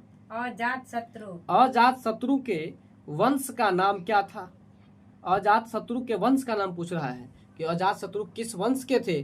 तो याद रखना है अजात शत्रु हर्यक वंश के थे। किस वंश के थे? हर्यक वंश के। हर्यक वंश के थे। देखो एगो बात बताते हैं, यहाँ पर क्या लिखा हुआ है? अजात, ठीक है ना। एक कहानी तुम सुने होगे कि हंस जो था वह अपने जाति से अलग होकर के कौवा के झुंड में चला गया था। कहने का मतलब ये है कि हंस को जब गर्मी लगी, प्यास लगा, तो वह पानी की तलाश करने लगा और पानी की तलाश में उसे एक जगह पानी मिला, लेकिन वो भी गंदा पानी था, बड़ा ही मटमैला पानी था, जिसके कारण से जब वो हंस उस पानी में नहाने के लिए गया तो उसका शरीर कैसा हो गया? काला काला। कैसे? कौवा के जैसे। कैसे हो गया? कौवा कौवा के जैसे। अब वह किस जाति का है उसको इस बात का भूल हो जाता है, और सामने देखता है कौवा का झुंड, तो वो देख सोचता है कि जैसे मैं काला हूं वैसा ही वो भी काला है, इसका मतलब मेरी जाति वही है। और ऐसा ही वो करता है। वो जो हंस रहता है काला हो जाने के बाद कौवा की जाति में चला जाता है, लेकिन कितनी भी कौवा के जाति में चले जाए, कौवा का साइज और हंस का साइज तो अलग होगा। तो अब कौवा के झुंड में हंस कैसा दिखेगा? विजाति। विजाति नहीं, यानी कि उस झुंड में सबसे अलग दिखेगा। तो सबसे अलग दिखेगा, विजाति दिखेगा, कहने का मतलब यह है। और उसी को हम याद रखने के लिए यह भी कह सकते हैं अजाति दिखेगा। अजाति मतलब क्या होता है? नहीं होता है। और जाति मतलब जाति, मतलब अजाति, अजात मतलब जात का नहीं दिखेगा। तो जात का जो है नहीं दिखेगा कब? जब वो हंस हरा जाएगा तब। तो इसलिए वो हरा गया मतलब हरा जाएगा, यानी कि हर्यक वंश है ना। तो इसलिए याद रखना है कि अजात जैसे आ जाए मतलब कि अपने जात को छोड़कर दूसरे जात में चले जाए, इसका मतलब वो हरा गया है, इसलिए याद रखेंगे हरा जाएगा। इसलिए याद रखेंगे कि अजात शत्रु जो था ना वो हर्यक वंश से जुड़ा हुआ था। अजात शत्रु के वंश का क्या नाम था? हर्यक वंश। अजात शत्रु के वंश का क्या नाम था? हर्यक वंश। और हर्यक वंश की स्थापना किसने किया था? बिंबिसार ने। मगध का शासक अजात शत्रु। अब देखो अजात शत्रु कहाँ का शासक है? मगध का शासक है। मगध का शासक अजात शत्रु अपने पिता एवं हर्यक वंश के संस्थापक बिंबिसार की हत्या करके राजगद्दी पर बैठ जाता है। अब देखिए क्या होता है, मगध का राजा जो अजात शत्रु था यह अपने पिता को हत्या कर डालता है और इसके साथ ही वह बिंबिसार की भी हत्या कर देते हैं। जो मगध को आगे बढ़ाने का काम किया था बेचारा बिंबिसार, हर्यक वंश की स्थापना करके, तो हर्यक वंश के संस्थापक अर्थात बिंबिसार को भी मार देता है और अपने पिता को भी मार देता है। और इन दोनों को मार करके मगध की राजगद्दी को संभाल लेता है। मगध की राजगद्दी को संभाल लेता है और अपनी राजगद्दी को संभालने के बाद उस पर बैठ जाता है। कहानी फिर से समझने का प्रयास करो। मगध का जो शासक था अजात शत्रु, वह जो है सो अपने पिता को ही मार दिया और हर्यक वंश के जो संस्थापक थे बिंबिसार उनको ही मार दिया। और मारने के बाद मगध की गद्दी अब किसको मिलेगी? अजात शत्रु को ही मिलेगी ना, क्योंकि दोनों को तो मार ही दिए। तो बच गए अब कौन? अजात शत्रु। तो अजात शत्रु को ही ना मगध की गद्दी मिलेगी। इसलिए याद रखना है कि अब मगध की गद्दी को कौन संभाल लिया? अजात शत्रु संभाल लिया। फिर देखो अजात शत्रु की भी हत्या कर दिया आता है उनके पुत्र के द्वारा, और उनके पुत्र का नाम होता है उदयीन। क्या नाम होता है? उदयीन। वही उदयीन जो है अपने पिता की भी हत्या कर देते हैं। तो इस तरह से अजात शत्रु जो थे वो अपने पिता और बिंबिसार की हत्या कर दी और मगध की गद्दी पर बैठ जाते हैं। और इसके साथ साथ में वो जो अजात शत्रु था जो बिंबिसार और अपने पिता को भी मार दिया था, है ना, तो उनको भी उनके पुत्र मार देते हैं और उनके पुत्र का नाम होता है उदयीन। क्या नाम होता है? उदयीन होता है। चलिए उदयीन के बारे में बता रहा है, कौशाम्बी के वत्स राजा उदयीन से भिन्न। चलिए कौशाम्बी के वत्स राजा जो उदयीन थे उनसे अलग थे उदयीन। उदयन देखो उदयन है लिखा हुआ यहाँ पर, हाँ, और यहाँ पर उदयीन है। तो इस दोनों में अंतर है, याद रखना। इसमें जो य हर्षिकार लगी है इसमें य हर्षिकार नहीं लगी है, तो ये दोनों अंतर है। इसलिए लिख दिया है कि कौशाम्बी के जो वत्स राजा थे उदयन उनसे ये अलग थे। मगध के शासक अजात शत्रु। मगध के शासक है अजात शत्रु जो कि किनको ये मार डालते हैं? अपने पिता को और बिंबिसार को। बिंबिसार किस वंश के संस्थापक थे? हर्यक वंश के। हर्यक वंश के संस्थापक थे। तो हर्यक वंश के संस्थापक को ये मार डालते हैं और मार डालने के बाद मगध की राजगद्दी को संभाल लेते हैं, है कि नहीं। बाद में ये होता है कि अजात शत्रु भले ही दूसरे को मार करके राजगद्दी संभाल लिया और मगध का राजा बन गया, लेकिन इनके भी पुत्र इनको भी मार डालते हैं और उनके पुत्र का नाम होता है उदयीन। क्या नाम होता है? उदयीन होता है। बात समझ में आ रहा है ना? तो बताइए कि अजात शत्रु के पुत्र का क्या नाम था? उदयीन था। और अजात शत्रु की मृत्यु कैसे होती है? उनके पुत्र उनको हत्या कर देते हैं। अजात शत्रु के वंश का क्या नाम था, है ना। तो अभी आपने क्या देखा कि अजात शत्रु जो था मगध की गद्दी पर बैठने के लिए अपने पिता को भी मार दिया और हर्यक वंश के संस्थापक बिंबिसार को भी मार दिया। तो वहां पर आप क्या देखे थे, वहां जो है हर्यक वंश के जो संस्थापक थे बिंबिसार, वो मगध को आगे बढ़ाने का काम कर रहे थे। तो अब अगर हर्यक वंश के जो संस्थापक बिंबिसार थे उसको ही मार दिया गया तो हर्यक वंश किसको मिला, अजातशत्रु को। अजातशत्रु। इसी वजह से याद रखना है कि अजातशत्रु जो थे वह किस वंश से जुड़े हुए थे, हर्यक वंश से जुड़े हुए थे। किस वंश से जुड़े हुए थे, हर्यक वंश से। हर्यक वंश से जुड़े हुए थे। अजातशत्रु के वंश का क्या नाम था, है ना। तो फिर वही बात रिपीट हो गया कि अजातशत्रु के वंश का क्या नाम था, तो इसका सही उत्तर हो जाएगा आपको हर्यक वंश। क्या हो जाएगा, हर्यक वंश। हाँ वही बात है, अजातशत्रु के वंश का नाम था हर्यक वंश, ठीक है। और यही बेचारा हर्यक वंश के संस्थापक बिंबिसार को मार देते हैं तो वही वंश इनको हाथ में आ जाता है, ठीक है। 16 महाजन पदों की सूची उपलब्ध है, 16 महाजन पदों की सूची उपलब्ध है। कहाँ पर उपलब्ध है, तो याद रखना है बौद्धों का एक धर्म ग्रंथ है अंगुतर निकाय, है ना, उसी में जो है सो 16 महाजन पदों के बारे में जानकारी दी गई है। अंगुतर निकाय क्या है, तो याद रखना कि बौद्धों का एक ग्रंथ है, यानी कि बौद्ध धर्म का एक ग्रंथ है अंगुतर निकाय, और उसी अंगुतर निकाय में 16 महाजन पद के बारे में जानकारी दी गई है। अब देखो एक बात बताते हैं, 16 महाजन पद है, कितने महाजन पद है, 16 महाजन पद। अब 16 महाजन पद के बारे में जानकारी दी गई तो उसका जिस पुस्तक में वर्णन किया गया उस पुस्तक का नाम भी बड़ा होगा ना, क्योंकि 16 गो महाजन पद के बारे में वर्णन था। तो इसीलिए याद रखो कि अंगुतर निकाय कितना बड़ा नाम है, तो इस बात से याद रख सकते हो अपना, ठीक है ना। चलो अंगुतर निकाय में जो है सो 16 महाजन पदों के बारे में वर्णन किया गया है। बौद्ध ग्रंथ अंगुतर निकाय, देखो यही बात तो अभी हम जस्ट बताए थे कि बौद्धों का एक ग्रंथ है अंगुतर निकाय, और बौद्ध ग्रंथ के अंगुतर निकाय में 16 महाजन पदों की सूची उपलब्ध है। और ये कौन कौन से महाजन पद, तो बोलेंगे अंग, मगध, काशी, कौशल, वज्जी, मल, चेदी, वत्स, कुरु, पांचाल, मत्स्य, शूरसेन, अश्मक, अवंती, गांधार, कंबोज। तो ये जो 16 महाजन पद है, इन 16 महाजन पदों के बारे में जो जानकारी दी गई है किस पुस्तक में, बौद्ध ग्रंथ अंगुतर निकाय में। किस पुस्तक में, बौद्ध ग्रंथ के अंगुतर निकाय में। बौद्धों के एक ग्रंथ है जिसका नाम अंगुतर निकाय है, उसी में जो है सो आपको 16 महाजन पद की जानकारी, 16 महाजन पदों की जानकारी दी गई है। बात समझ में आया कि नहीं आया, चलिए। तो 16 महाजन पदों की सूची जो उपलब्ध है, कहाँ पर उपलब्ध है, अंगुतर निकाय में। कहाँ पर, बौद्ध ग्रंथ के अंगुतर निकाय। अब 16 महाजन पदों की जानकारी जो है किस पुस्तक में दी गई है, अंगुतर निकाय में। अंगुतर निकाय में। और अगर आपसे कोई पूछ दे कि अंगुतर निकाय क्या है, तब आप क्या कहेंगे, एक बौद्ध ग्रंथ है, यह बौद्धों का एक ग्रंथ है। अंगुतर निकाय क्या है, बौद्धों का एक ग्रंथ है, यह बौद्धों का एक ग्रंथ है, यह बौद्धों का एक ग्रंथ है। महाजन पद कौन कौन से थे, सबका नाम बताइए। तो एक बार आइए फिर से हम लोग पढ़ लेते हैं। अंग, मगध, काशी, कौशल, इतना ही पहले याद कीजिए। अंग, मगध, काशी, कौशल।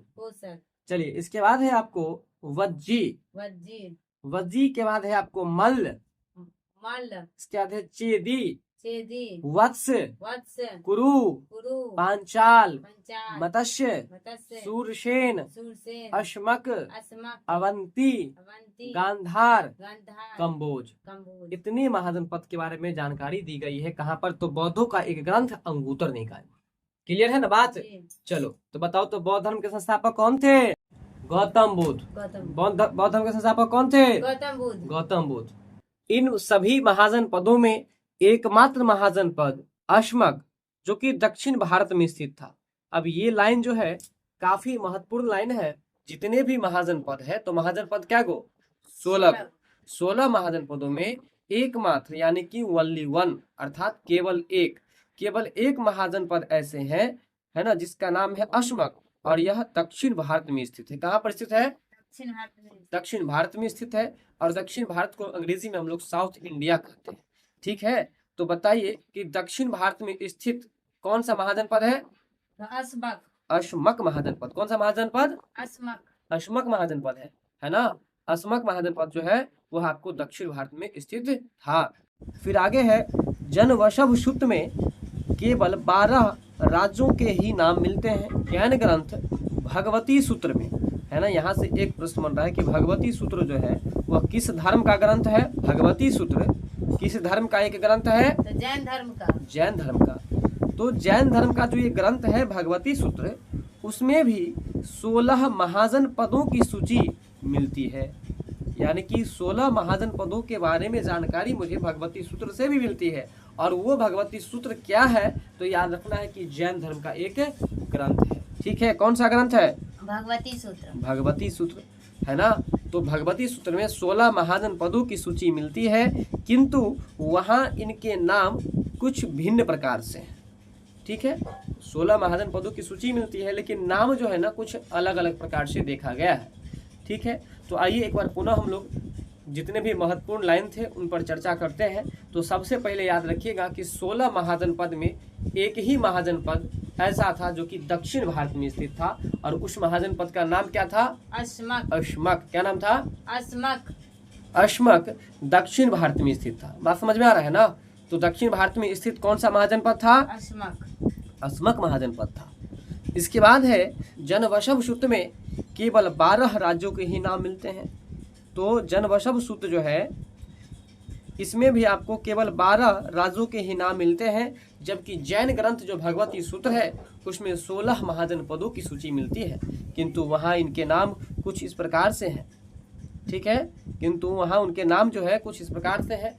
कैसे हैं? तो याद रखना है कि भिन्न भिन्न प्रकार से देखा गया है। तो बताइए कि महाजन पदों की संख्या कितनी है? 16। 16 महाजन पद में ऐसे कौन से महाजन पद हैं जो कि दक्षिण भारत में स्थित है? अश्मक। अश्मक है। अब ये बताइए कि 16 महाजन पदों की सूची जो है किस ग्रंथ में उपलब्ध है? भगवती सूत्र ग्रंथ। भगवती सूत्र में। और भगवती सूत्र किस धर्म का ग्रंथ है? जैन धर्म का। जैन धर्म का ग्रंथ है। ठीक है, चलिए इसके बाद हम चलते हैं एक बार आपके प्रश्न पर। तो आपका प्रश्न जो था कि 16 महाजन पदों की सूची उपलब्ध है अंगुत्तर निकाय में, तो आप यहाँ पर देख रहे हैं अंगुत्तर निकाय, और पीछे आप देखें कि 16 महाजन पदों की सूची जो है जैन धर्म का एक ग्रंथ है जिसका नाम है भगवती सूत्र, और उसमें भी इन 16 महाजन पदों की सूची की जानकारी मिलती है। तो कहने का मतलब अब यह पूर्ण रूपेण स्पष्ट हो चुका है कि 16 महाजन पदों की जानकारी है कि नहीं केवल अंगुत्तर निकाय में ही नहीं, जबकि इसकी जानकारी जैन धर्म का एक ग्रंथ भगवती सूत्र में भी दी गई है ना। तो याद रखना अंगुत्तर निकाय जो है सो बौद्ध धर्म का ग्रंथ है, वहीं भगवती सूत्र जो है वह जैन धर्म का ग्रंथ है। तो जैन धर्म के ग्रंथ में भी और बौद्ध धर्म के ग्रंथ में भी 16 महाजन पदों की सूची उपलब्ध है। बात समझ में आया? बौद्ध धर्म के ग्रंथ में भी और जैन धर्म के ग्रंथ में भी 16 महाजन पदों की सूची उपलब्ध है। तो अब ऐसे बोलो कि 16 महाजन पदों की सूची जैन धर्म के ग्रंथ भगवती सूत्र में और बौद्ध धर्म के ग्रंथ अंगुत्तर निकाय में उपलब्ध है। बताओ। 16 महाजन पदों की सूची जैन धर्म के ग्रंथ भगवती सूत्र एवं बौद्ध धर्म के ग्रंथ अंगुत्तर निकाय में उपलब्ध है। बहुत अच्छा। 16 महाजन पदों की जानकारी जो है केवल एक ही ग्रंथ में नहीं, जबकि दो ग्रंथों में, और वो जो 2 ग्रंथ है, एक है जैन धर्म का ग्रंथ और दूसरा है बौद्ध धर्म का ग्रंथ। जैन धर्म का जो ग्रंथ है उसका नाम है भगवती सूत्र, और बौद्ध धर्म का जो ग्रंथ है उसका नाम है अंगुत्तर निकाय। तो इन दोनों ग्रंथों में 16 महाजन पदों की सूची उपलब्ध है। बात समझ में आया कि नहीं आया? तो याद रखना है कि 16 महाजन पद कौन कौन से हैं। एक बार फिर से समझ लीजिए कि 16 महाजन पद कौन कौन से हैं। तो बोलिए उंगली निकाल करके। अंग, अंग, मगध, मगध, अंग के बाद क्या याद रखेंगे? मगध, मगध, अंग के बाद मगध, मगध, मगध के बाद है आपको काशी। क्या याद रखना है? काशी, काशी और कौशल, एक ही जगह याद रख लेना। काशी और कौशल क्या याद रखना है? काशी कौशल, काशी और कौशल, काशी और कौशल, कौशल। इसके बाद है आपको वज्जी। क्या है? वज्जी, वज्जी, वज्जी के बाद है आपको मल। क्या है? मल, मल, मल के बाद है चेदी। क्या है? चेदी। इसके बाद है वत्स, वत्स, कुरु, कुरु, पांचाल, पांचाल, मत्स्य, मत्स्य, शूरसेन, शूरसेन, अश्मक, अश्मक, और यही वो अश्मक है जो 16 महाजन पदों में से एक है जो दक्षिण भारत में स्थित दक्षिण भारत में स्थित है। इसके बाद याद रखना अवंती, बोलो। अवंती, गांधार, गांधार। और 16वां जो है ये है आपको कम्बोज। ठीक है, तो चलिए एक बार फटाफट से बोलेगा। अंग मगध, बोलो अंग अंग मगध मगध काशी, काशी और काशी के बाद क्या याद आ जाएगा? कौशल। कौशल। कौशल के बाद क्या याद आ जाएगा? तो कौशल नाम का व्यक्ति खूब बजेगा, तो बजेगा मतलब बज्जी। बज्जी, है ना। बज्जी के बाद जो है आपको हो जाएगा मल। बज्जी के बाद क्या हो जाएगा? मल। मल। मल के बाद चेदी, मल के बाद चेदी। चेदी, चेदी के बाद है आपको वत्स। क्या है? वत्स। वत्स।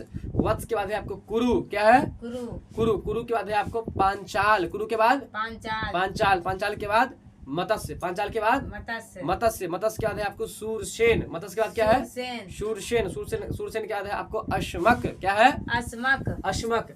और अश्मक के बाद है आपको अवंती। क्या है? बोलिए। अवंती। अवंती। अवंती के बाद है आपको गांधार, और गांधार। दूसरा है आपको कम्बोज। कम्बोज। गांधार और कम्बोज। फिर से बोलो। गांधार और कम्बोज। तो इस तरह से हमने 16 महाजन पदों को पढ़ लिया है। इसके बाद हमने क्या देखा? तो इन सभी महाजन पदों में एक महाजन पद ऐसा भी है ना, जिसका नाम है अश्मक। और अश्मक जो कि साउथ इंडिया में है, यानी कि दक्षिण भारत में। दक्षिण भारत में है।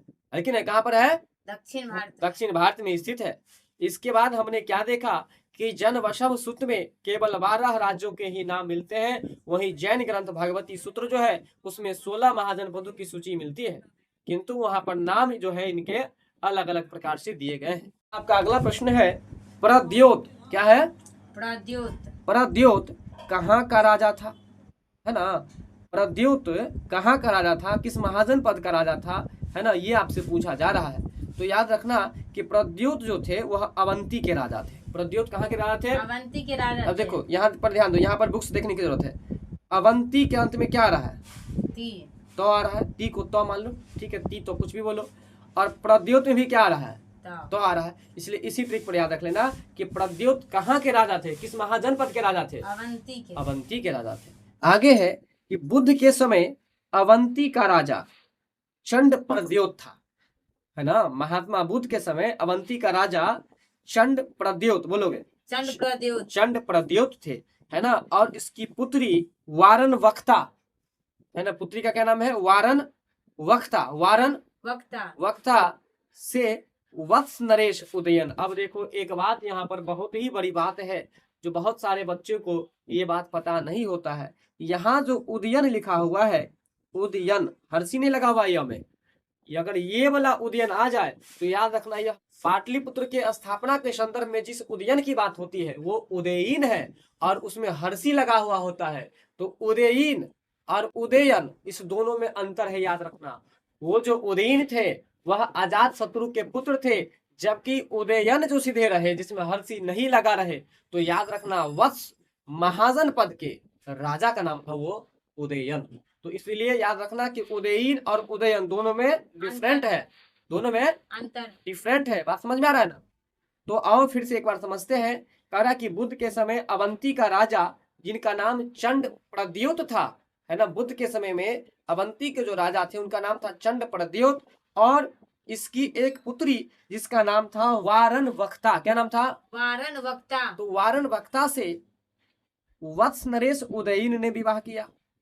इनकी जो पुत्री थी जिनका नाम था वारन वक्ता, वह वत्स नरेश मतलब वत्स महाजन पद के राजा, नरेश का मतलब क्या होता है? राजा। राजा। तो वत्स महाजन पद के राजा जो थे उनका नाम था उदयन, और उसी उदयन से वह क्या कर लेती है? विवाह कर लेती। विवाह कर लेती है। कौन कर लेती है? वारन वक्ता। कौन कर लेती है? वारन वक्ता। वारन वक्ता कौन कर लेती है? वारन वक्ता। वारन वक्ता। बात समझ में आ रहा है। और अगर आपसे पूछा जाए कि वारन वक्ता जो है वो किनकी पुत्री थी, तब आप कहिएगा चंड प्रद्योत की पुत्री थी, है ना। वारन वक्ता किनकी पुत्री थी? चंड प्रद्योत की लड़की थी। चंड प्रद्योत की पुत्री थी। बात समझ में आ रहा है। वारन वक्ता जो थी वह चंड प्रद्योत की पुत्री थी। वारन वक्ता कौन थी? चंड प्रद्योत की पुत्री थी। चंड प्रद्योत की पुत्री थी। वारन वक्ता जो थी वो चंड प्रद्योत की पुत्री थी। और चंड प्रद्योत कौन था? तो याद रखना महात्मा बुद्ध के समय अवंती के राजा का नाम था चंड प्रद्योत। चंड प्रद्योत। महात्मा बुद्ध के समय अवंती के राजा का नाम चंड प्रद्योत था। बहुत अच्छा है। इसके बाद याद रखना कि चंड प्रद्योत जो था राजा, कहाँ के? अवंती अवंती का। उनके एक पुत्री का नाम था वारन वक्ता। क्या नाम था? वारन वक्ता। और वो जो वारन वक्ता थी वह विवाह कर लेती है किन से? तो वत्स महाजन पद के वत्स महाजनपद के एक राजा जिनका नाम था आपको उदयन। क्या नाम था? उदयन। उदयन। उनसे वो विवाह कर लेती है। कहानी को समझते हुए चलना। जिसका उल्लेख भास के द्वारा रचित, किसके द्वारा? भास के द्वारा। भास के द्वारा लिखा गया है स्वप्न वाशव दत्ता। स्वप्न वाशव दत्ता बोलोगे? स्वप्न स्वप्न वाशव दत्ता। स्वप्न वाशव दत्ता। स्वप्न वाशव दत्ता। स्वप्न वाशव दत्ता। तो स्वप्न वाशव दत्ता नामक नाटक में है।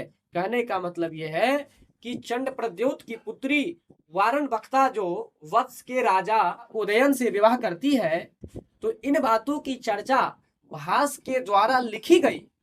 भास एक व्यक्ति का नाम है। भास के द्वारा लिखित स्वप्न वासव दत्ता, स्वप्न वासव दत्ता एक नाटक है ना। और इसी नाटक में जो है उनकी पुत्री, किनकी पुत्री? चंड प्रद्योत की पुत्री वारण वक्ता और उनके पति यानी कि वत्स महाजनपद के राजा उदयन की चर्चा की गई है। बताओ बात समझ में आया कि नहीं आया? जी। क्या समझ में आया बताओ तो। अवंती के जो राजा थे चंड प्रद्योत, उनकी पुत्री वारण वक्ता, उनका विवाह अब वत्स के राजा उदयन के साथ हुआ। और वारण वक्ता उदय, इन दोनों का चर्चा जो है भास के द्वारा लिखित स्वप्न वाशव दत्ता नाटक में मिलता है। ठीक है, तो इसी तरह से बोला करो लैंग्वेज मिला करके। आगे है आधुनिक मालवा। आधुनिक मालवा ही प्राचीन काल की अवंती था। यानी कि याद रखना कि अभी जो वर्तमान समय में उसका नाम मालवा है, वो पहले किस नाम से जाना जाता था? अवंती के नाम से। किस नाम से जाना जाता था? अवंती के नाम से। आधुनिक समय में जिसका नाम मालवा है, उसी को प्राचीन काल में क्या किस नाम से जाना जाता था? अवंती के नाम से। अवंती के नाम से। बात क्लियर है ना? चलो, इसके दो भाग थे। अवंती के कितने भाग थे? दो भाग थे। उत्तरी अवंती, बोलोगे जरा? उत्तरी अवंती। और दूसरा था आपको दक्षिणी अवंती। अब हम लोग समझेंगे कि उत्तरी अवंती की राजधानी कहाँ थी और दक्षिणी अवंती की राजधानी थी। तो याद रखना कि उत्तरी अवंती की राजधानी उज्जयिनी और दक्षिणी अवंती की राजधानी माहिष्मती। दक्षिणी अवंती की राजधानी माहिष्मती। दक्षिणी अवंती की राजधानी माहिष्मती है ना। और उत्तरी अवंती की राजधानी, देखो कितना आसान है याद रखना। अब बुक्स पर ध्यान दो। देखो उ से उत्तरी अवंती दिख रहा है और उ से है उज्जयिनी, तो इसलिए उत्तरी अवंती की राजधानी उज्जयिनी और दक्षिणी अवंती की राजधानी माहिष्मती है ना। तो बोलो उत्तरी अवंती की राजधानी उज्जयिनी थी और दक्षिणी अवंती की राजधानी माहिष्मती थी। बोलो उत्तरी अवंती की राजधानी उज्जयिनी तथा दक्षिणी अवंती की राजधानी माहिष्मती थी। बोलो उत्तरी अवंती की राजधानी उज्जयिनी और दक्षिणी अवंती की राजधानी माहिष्मती थी। बात समझ में आ रहा है ना? तो हमने क्या देखा? उत्तरी अवंती की राजधानी उज्जयिनी और दक्षिणी अवंती की राजधानी माहिष्मती थी। ये बात आपको बहुत अच्छा तरीका से क्लियर हो गया होगा, क्योंकि इसमें इसका सिंपल ट्रिक भी लग गया। उससे उत्तरी और उससे उज्जयिनी और दक्षिणी अवंती में माहिष्मती। ठीक है, चलिए इसके बाद अब आप बताइए अवंती का आधुनिक नाम क्या हो गया है? मालवा हो गया। ठीक है, बुद्ध के समय में अवंती के राजा कौन थे ये बताओ? चंड प्रद्योत। ठीक है, चलो अब तुम बताओ इसको बोल करके कि महात्मा बुद्ध के समय अवंती के राजा चंड प्रद्योत थे। महात्मा बुद्ध के समय अवंती के राजा चंड प्रद्योत थे। ठीक है, महात्मा बुद्ध के समय अवंती के राजा कौन थे? चंड प्रद्योत थे। इसके बाद है कि चंड प्रद्योत की पुत्री का क्या नाम था? वारण वक्ता। चंड प्रद्योत की पुत्री का नाम क्या था? वारण वक्ता। तो ये जो वारण वक्ता थी, यह वत्स महाजन पद के, वत्स राज्य कहिए चाहे महाजन पद कहिए, बात बराबर है। वत्स महाजन पद के राजा उदयन, कौन? उदयन के साथ विवाह कर लेती है और इनके विवाह की चर्चा जो है भास के द्वारा लिखित स्वप्न वाशव दत्ता नाटक में वर्णित है। ठीक है, इसके बाद आपने देखा कि आधुनिक मालवा ही, यानी कि नया में जो जिसका नाम मालवा है, वही प्राचीन काल में अवंती था, है कि नहीं? जिसके दो भाग थे। प्राचीन काल में अवंती के कितने भाग? दो भाग थे। एक था उत्तरी अवंती और दूसरा था दक्षिणी अवंती। उत्तरी अवंती की राजधानी जो थी उज्जयिनी और दक्षिणी अवंती की राजधानी जो थी वो माहिष्मती। ठीक है, तो इस तरह से अब बात पूरा क्लियर हो चुका है। एक बार पुनः हम आपके प्रश्न पर चलते हैं। आपका प्रश्न जो था कि प्रद्योत अब देखो प्रद्योत से एक बात मन में आ गया होगा कि प्रद्योत जो है सो शॉर्ट में लिखा गया है, लेकिन ये तो फिर बताओ कि प्रद्योत का पूरा नाम क्या था? चंड प्रद्योत। और ये चंड प्रद्योत किनके समय में अवंती के राजा थे? महात्मा बुद्ध के समय में, महात्मा अवंती बुद्ध के राजा। समय में, है ना। तो वही प्रश्न पूछा जा रहा है कि प्रद्योत कहाँ का राजा था, तो क्या उत्तर होगा? अवंती का। अवंती का राजा था। अवंती का नया नाम मालवा। मालवा। अवंती प्राचीन समय में कितने भागों में बटा हुआ था? 2 भागों में। किन किन भागों में? उत्तरी अवंती और दक्षिणी अवंती। ठीक है। और उत्तरी अवंती की राजधानी कहाँ थी? उज्जैनी। और दक्षिणी अवंती की राजधानी माहिष्मति। उत्तरी अवंती की राजधानी उज्जैनी और दक्षिणी अवंती की राजधानी माहिष्मति थी। अब आपका अगला प्रश्न है, मगध शासक, है ना, किस महाजनपद का शासक है? मगध महाजनपद का शासक है। इनका नाम है बिंबिसार। और यही बिंबिसार जो कि हर्यक वंश की स्थापना भी किए थे। ठीक है। तो कह रहा है कि मगध शासक जो बिंबिसार थे, उनके डॉक्टर का क्या नाम था? डॉक्टर को हिंदी में कहा जाता है चिकित्सक। क्या कहता है? चिकित्सक। तो मगध शासक जो बिंबिसार था, उनके डॉक्टर का क्या नाम था, ये पूछा जा रहा है। तो उनके डॉक्टर का नाम था जीवक। क्या नाम था? जीवक। जीवक, है ना। मगध शासक जो बिंबिसार थे, उनके डॉक्टर का क्या नाम था? जीवक नाम था। उनके डॉक्टर का क्या नाम था? जीवक। जीवक। अब यहाँ पर ध्यान रखना कि बिंबिसार जो थे वो हर्यक वंश की स्थापना किए थे। ठीक है। और इसी बिंबिसार को मगध का पहला प्रतापी शासक भी कहा गया है। मगध का पहला प्रतापी शासक किनको कहा गया है? बिंबिसार को कहा गया है। और बिंबिसार अपने राज्य में जो चिकित्सक रखे हुए थे, अब सोचो कि चिकित्सक वो क्यों रखे थे? ताकि किसी के जीवन की रक्षा हो, है ना, किसी के जीवन की रक्षा हो, किसी को जीवन दान मिले, है ना। बात समझ में आ रहा है कि नहीं? तो जीव की रक्षा के लिए ना, किसकी रक्षा के लिए? किसके रक्षा के लिए? जीव की रक्षा के लिए। जीव की रक्षा के लिए।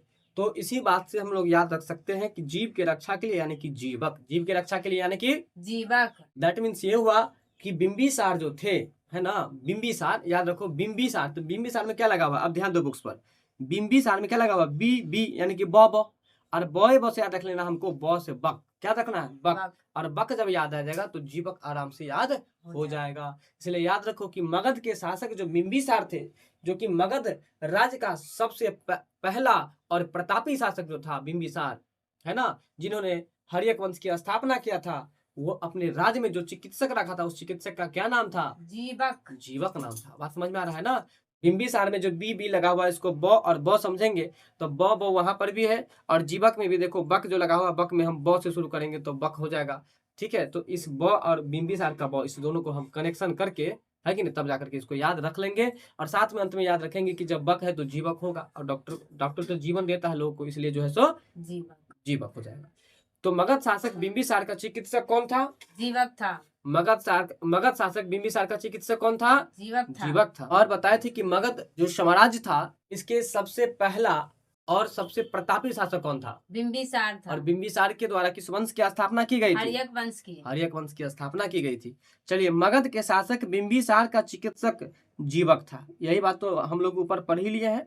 बिंबिसार ने अवंती नरेश चंड प्रद्योत के इलाज के लिए भी भेजा था। किसको? जीवक को। तो चंड प्रद्योत के बारे में अभी जस्ट हम लोग पढ़े थे, वो कहाँ के राजा थे? अवंती के राजा थे। चंड प्रद्योत के बारे में हम लोग पढ़े थे, वो कहाँ के राजा थे? अवंती। ये अगर याद नहीं रहे तो इसे याद रखना, चंड प्रद्योत में भी अंत में त और अवंती में भी त, नहीं? तो इस बात से भी याद रख लेंगे हम लोग। ठीक है। ये बात तो हम 20 नंबर प्रश्न बताए ही दिए हैं। तो इसलिए याद रखना है कि अवंती के जो नरेश थे चंड प्रद्योत, उनके इलाज के लिए बिंबिसार जीवक डॉक्टर को अवंती भेजे थे। बात समझ में आ रहा है? तो मगध के शासक बिंबिसार का चिकित्सक जो जीवक था, बिंबिसार ने उसी चिकित्सक को यानी कि जीवक को अवंती के नरेश चंड प्रद्योत के इलाज के लिए भेजा था। तो बताओ कि अवंती नरेश चंड प्रद्योत को इलाज करने के लिए कौन किसको भेजा था? बिंबिसार अपने चिकित्सक जीवक को भेजा था। कहाँ पर भेजा था? अवंती के राजा चंड प्रद्योत के यहाँ इलाज के लिए। ठीक है।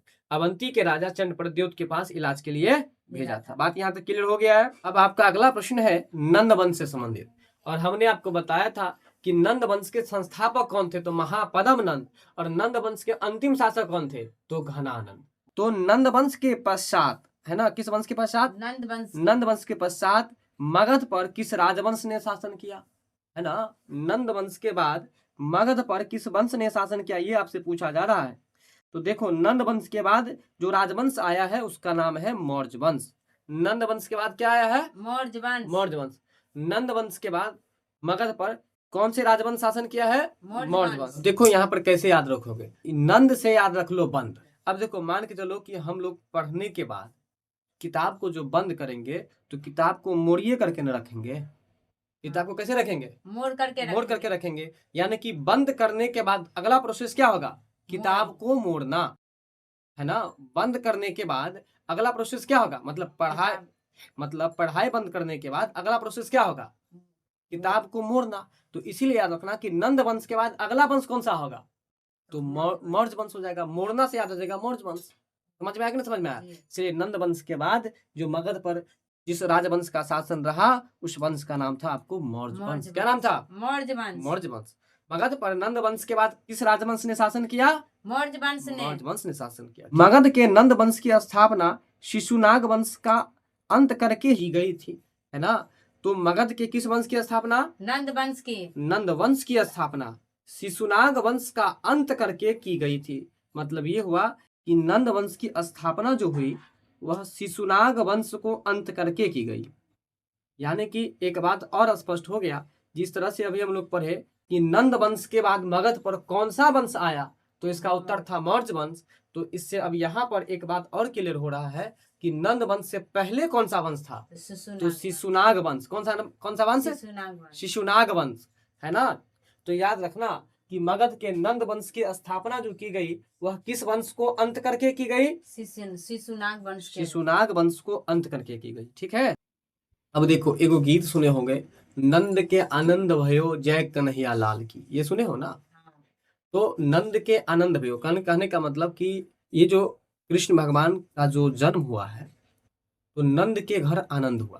कहने का मतलब नंद के घर आनंद कब हुआ? ये सोचो, जब शिशु का पैदाइश हुआ।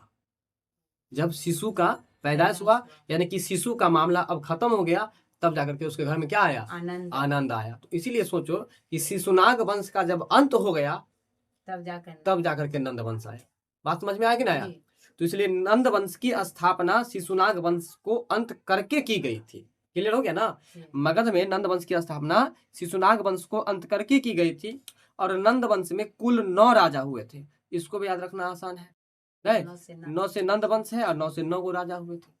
ठीक है। नंद वंश के अंतिम काल में जनता से बलपूर्वक धन वसूलने, है ना। नंद वंश के अंतिम काल में जब नंद वंश खत्म होने वाला था उस समय की बात हो रही है कि अंतिम काल में जनता से बलपूर्वक धन वसूलने का काम किया जा रहा था। बलपूर्वक मतलब जबरदस्ती। और छोटी छोटी वस्तुओं पर भारी टैक्स लगाने के कारण, छोटी छोटी वस्तुओं पर भारी भरकम टैक्स लगाने के कारण जनता शासकों के विरुद्ध हो गई।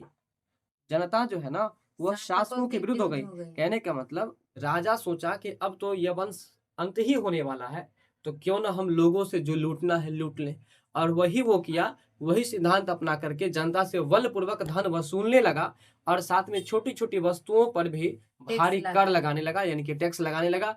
तो इन सब बातों को लेकर जनता असंतुष्ट हो गया और जब जनता असंतुष्ट हो गया तो जनता शासक के खिलाफ में हो गया, यानी कि विरुद्ध में हो गया और चारों ओर घृणा तथा असंतोष का वातावरण व्याप्त हो गया। बात समझ में आया?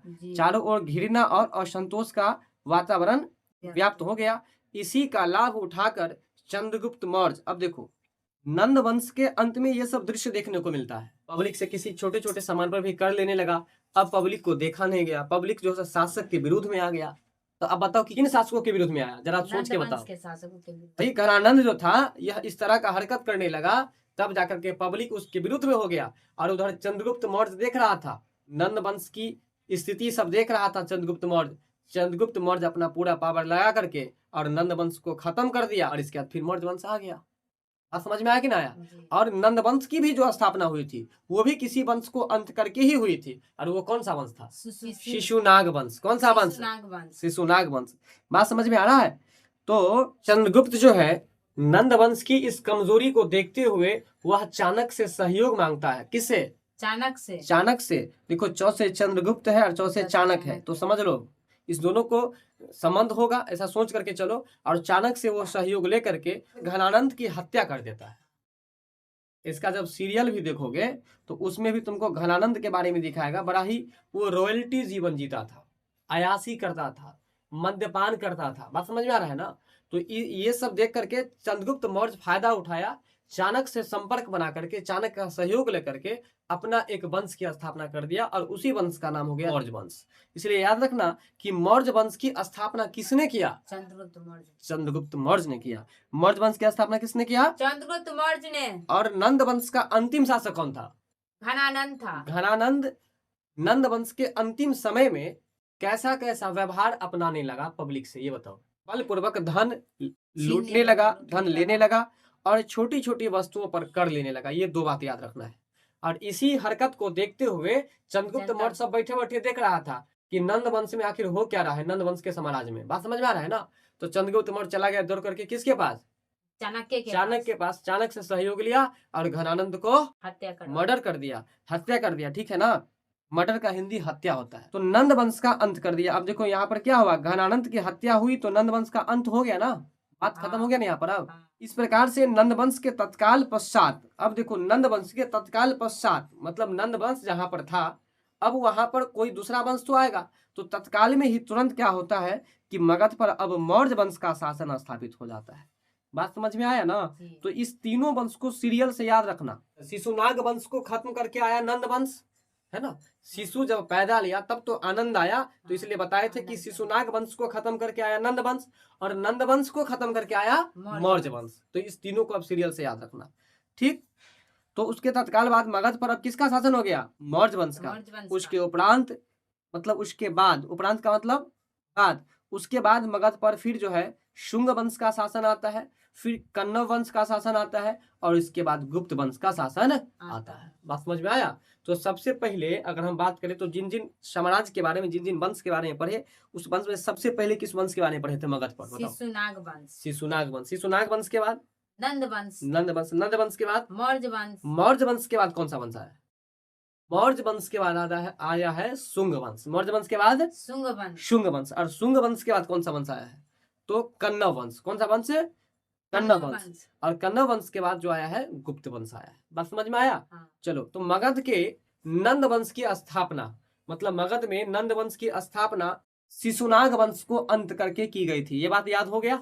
बोलो। मगध के नंद वंश की स्थापना शिशुनाग वंश को अंत करके किया गया था। नंद वंश की स्थापना शिशुनाग वंश को अंत करके किया गया था। ठीक है। अब आगे है कि नंद वंश में कुल कितने राजा हुए? 9 राजा हुए। 9 राजा हुए, है ना? और नंद वंश का जो अंतिम राजा था उनका क्या नाम था? घनानंद। घनानंद था। तो नंद वंश के अंतिम काल में, नंद वंश के अंतिम काल में जनता से वह किस तरह का व्यवहार करने लगा? कौन? घनानंद। कैसा व्यवहार करने लगा? तो बलपूर्वक धन लूटने लगा, धन वसूलने लगा और इसके साथ में जो है सो छोटे से छोटे वस्तुओं पर भी जो है सो भारी कर लेने लगा। बताओ, नंद वंश के अंतिम समय में घनानंद पब्लिक से कैसा व्यवहार कर रहा था? जबरदस्ती जो है धन सबको लूटने लगा, वो धन वसूलने लगा, ये करने लगा। इसके बाद जो छोटे छोटे वस्तुओं पर जो भारी टैक्स लगाने लगा। चलो, आगे है कि इन सब करतूतों को देखकर, इन सब व्यवहारों को देखकर अब जनता जो है घनानंद के विरुद्ध हो जाता है और उससे घृणा करके अब उसको हटाने का प्रयास करने लगता है। और इसी स्थिति को देखते हुए अब कौन आ जाते हैं?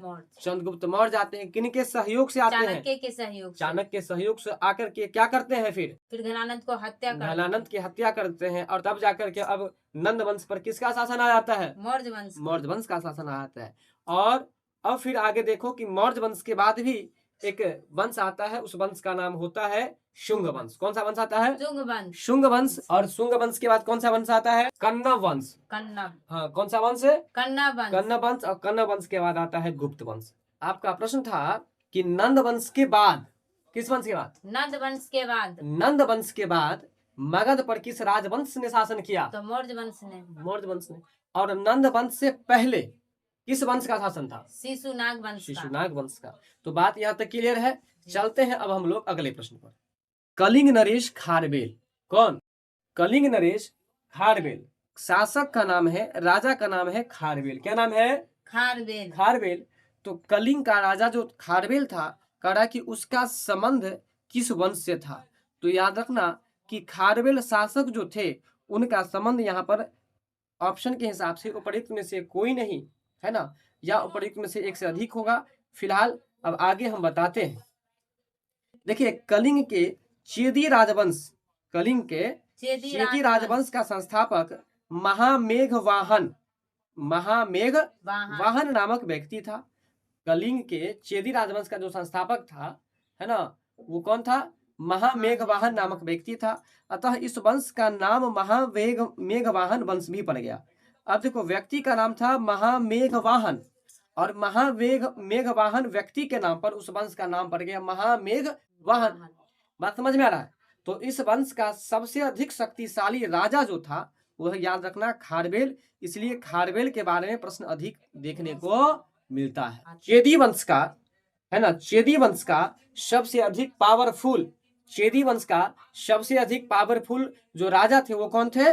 खारवेल थे। चेदी वंश का जो सबसे अधिक शक्तिशाली था वो कौन था? खारवेल राजा था। चेदी वंश का सबसे अधिक शक्तिशाली राजा कौन था? खारवेल था। अब सोचो एक बात कि चेदी वंश, सबसे पहले तो याद रखिएगा कि चेदी वंश जो है ना वो किस क्षेत्र से संबंधित है? तो कलिंग क्षेत्र से संबंधित है। किस क्षेत्र से? कलिंग क्षेत्र कलिंग। तो कलिंग के चेदी राजवंश है ना, कलिंग के चेदी राजवंश का संस्थापक जो था महामेघवाहन, क्लियर कर लो, महामेघवाहन। बोलो महामेघवाहन। क्या बोले? महामेघवाहन। तो चेदी वंश के संस्थापक, किस वंश के संस्थापक? चेदी वंश के संस्थापक। चेदी वंश का जो संस्थापक था वो आपको महामेघवाहन था। और मेघवाहन जो व्यक्ति था उस वंश के द्वारा इस वंश की स्थापना की गई, इसलिए उस वंश का नाम भी पड़ गया महामेघवाहन वंश। क्या पड़ गया? महामेघवाहन वंश। महामेघवाहन वंश। ठीक है। तो कलिंग के चेदी राजवंश के संस्थापक कौन हुए? तो महामेघवाहन। इसके बाद है कि इस वंश का नाम जो है महामेघवाहन वंश क्यों पड़ा? क्योंकि महामेघवाहन नाम का व्यक्ति इस वंश की स्थापना किए थे और इसीलिए इस वंश का नाम भी रख दिया महामेघवाहन वंश। क्लियर है? इस वंश का सर्वाधिक शक्तिशाली राजा जो था, मतलब सबसे अधिक शक्तिशाली राजा जो था, उनका नाम था खारवेल। और यहीं पर हम रुके हुए थे और बता रहे थे कि देखो शक्तिशाली रहेगा मतलब पावरफुल रहेगा तब तो वो खड़ा रहेगा। अगर पावरफुल नहीं रहेगा तो खड़ा नहीं रह पाएगा कोई भी व्यक्ति। तो जब खड़ा नहीं होगा तो क्या होगा? बैठ जाएगा या सो जाएगा। तो खड़ा कौन रह सकता है? सोचो, जो सबसे अधिक शक्तिशाली रहेगा, है ना। खड़ा कौन रहेगा? जो सबसे अधिक शक्तिशाली रहेगा। तो इसी बात से याद रखो कि चेदी वंश के सबसे अधिक शक्तिशाली राजा का क्या नाम था? खारवेल राजा नाम था। क्या नाम था? खारवेल था। चलिए तो अब बताइए कि चेदी वंश का संबंध किस क्षेत्र से है? कलिंग क्षेत्र से। कलिंग क्षेत्र से है। अब ये बताओ कि चेदी वंश का संस्थापक कौन था?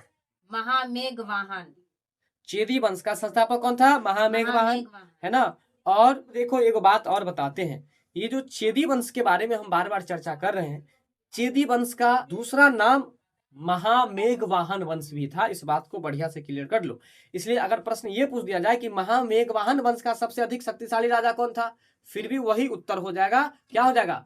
खारवेल हो जाएगा। तो याद रखना कि चेदी वंश का दूसरा नाम महामेघवाहन वंश। पूरा लैंग्वेज में बोलो। चेदी वंश का दूसरा नाम महामेघवाहन वंश था। चेदी वंश का दूसरा नाम महामेघवाहन वंश था। बात समझ में आ गया? चलो, चेदी वंश का सबसे अधिक शक्तिशाली राजा का नाम क्या था? खारवेल। और महामेघवाहन वंश का सबसे अधिक शक्तिशाली राजा का नाम? खारवेल। दोनों बराबर है। चेदी वंश का नाम बाद में महामेघवाहन वंश इसलिए पड़ गया क्योंकि महामेघवाहन नामक व्यक्ति चेदी वंश की स्थापना किए थे और इस वजह से जो है इस वंश का नाम महामेघवाहन वंश भी नाम पड़ गया। ठीक है। तो अब आते हैं हम आपके प्रश्न पर। आपका प्रश्न था कि कलिंग नरेश खारवेल का संबंध था। तो अब सोचो कि कलिंग का नरेश जो खारवेल था, कलिंग नरेश जो खारवेल था उसका संबंध किस वंश से था? तो ऑप्शन में आ जाओ।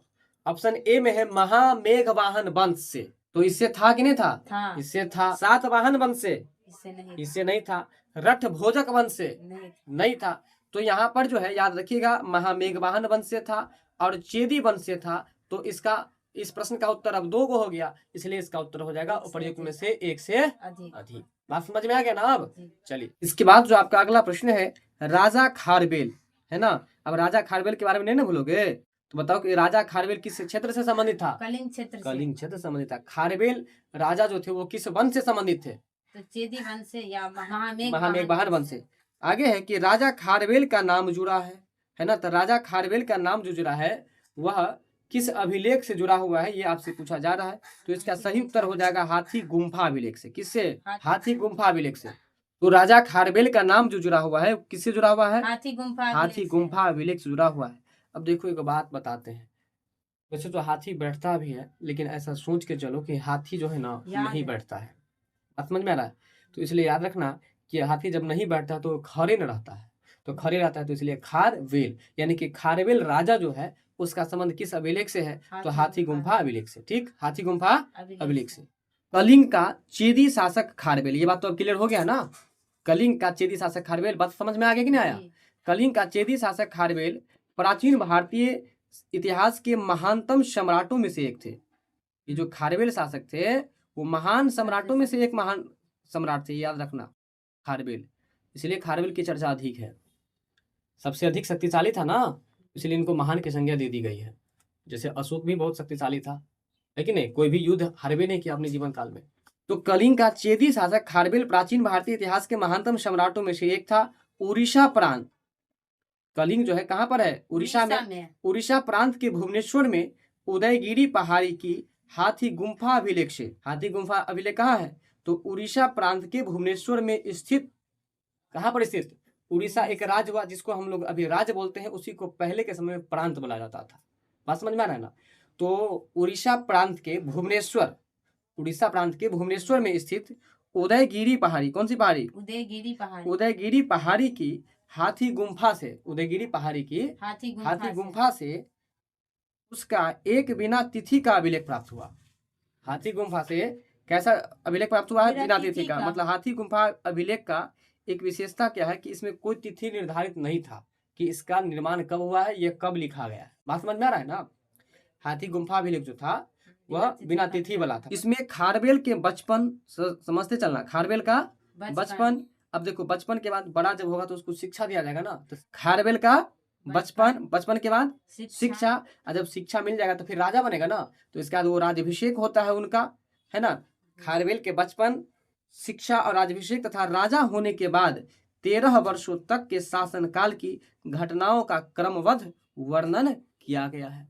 अब बताओ कि खारवेल राजा के बारे में किस अभिलेख में चर्चा की गई है? हाथी गुम्फा अभिलेख। हाथी गुम्फा अभिलेख में। लेकिन दुर्भाग्य की बात यह है कि हाथी गुम्फा अभिलेख में कोई डेट निर्धारित ही नहीं था, डेट लिखा ही नहीं गया। बात समझ में आया कि नहीं आया? चलो, इसके बाद देखिए घटनाओं का क्रमबद्ध विवरण दिया गया है। यह अभिलेख खारवेल का इतिहास जानने का एकमात्र स्रोत है। यह भी याद रखना कि ये जो अभिलेख है हाथी गुम्फा अभिलेख, खारवेल राजा के बारे में किसी प्रकार की जानकारी लेने का एकमात्र यानी कि ओनली वन, केवल एक ही स्रोत, एक ही सोर्स है जिससे हम लोग खारवेल शासक के बारे में जानकारी इकट्ठा कर सकते हैं। नहीं समझ में आया मेरी बात? तो खारवेल शासक के बारे में जानकारी प्राप्त करने का एक ही स्रोत है और उस स्रोत का नाम है हाथी गुम्फा अभिलेख, और वो भी हाथी गुम्फा अभिलेख में बिना तिथि का यह जो है विवरण दिया गया है। उसमें खारवेल राजा के बचपन, खारवेल राजा की शिक्षा और उनके राज्याभिषेक तथा 13 वर्ष के शासनकाल की जानकारी दी गई है। बताओ कि हाथी गुम्फा अभिलेख में खारवेल राजा के बारे में क्या क्या जानकारी दी गई? बोलो। खारवेल शासक के बचपन के बारे में, शिक्षा के बारे में, राज्याभिषेक के बारे में और 13 साल तक के बीच के घटनाओं के बारे में, 13 साल तक के उनके शासनकाल के बारे में जानकारी दी गई है। किसमें? हाथी गुम्फा अभिलेख में, है ना? और कलिंग क्षेत्र किस राज्य से संबंधित था? कॉल जो हम लोग किसी को करते हैं तो हम लोग देखते हैं कि दूरी से दूरी क्षेत्र में भी हम लोग सेकंडों में बात कर लेते हैं, नहीं? तो सेकंडों में बात कैसे करते हैं? तो सोचो कि हम जो मुंह से कुछ बोलते हैं तो वो हवा में उड़ते हुए चला जाता है।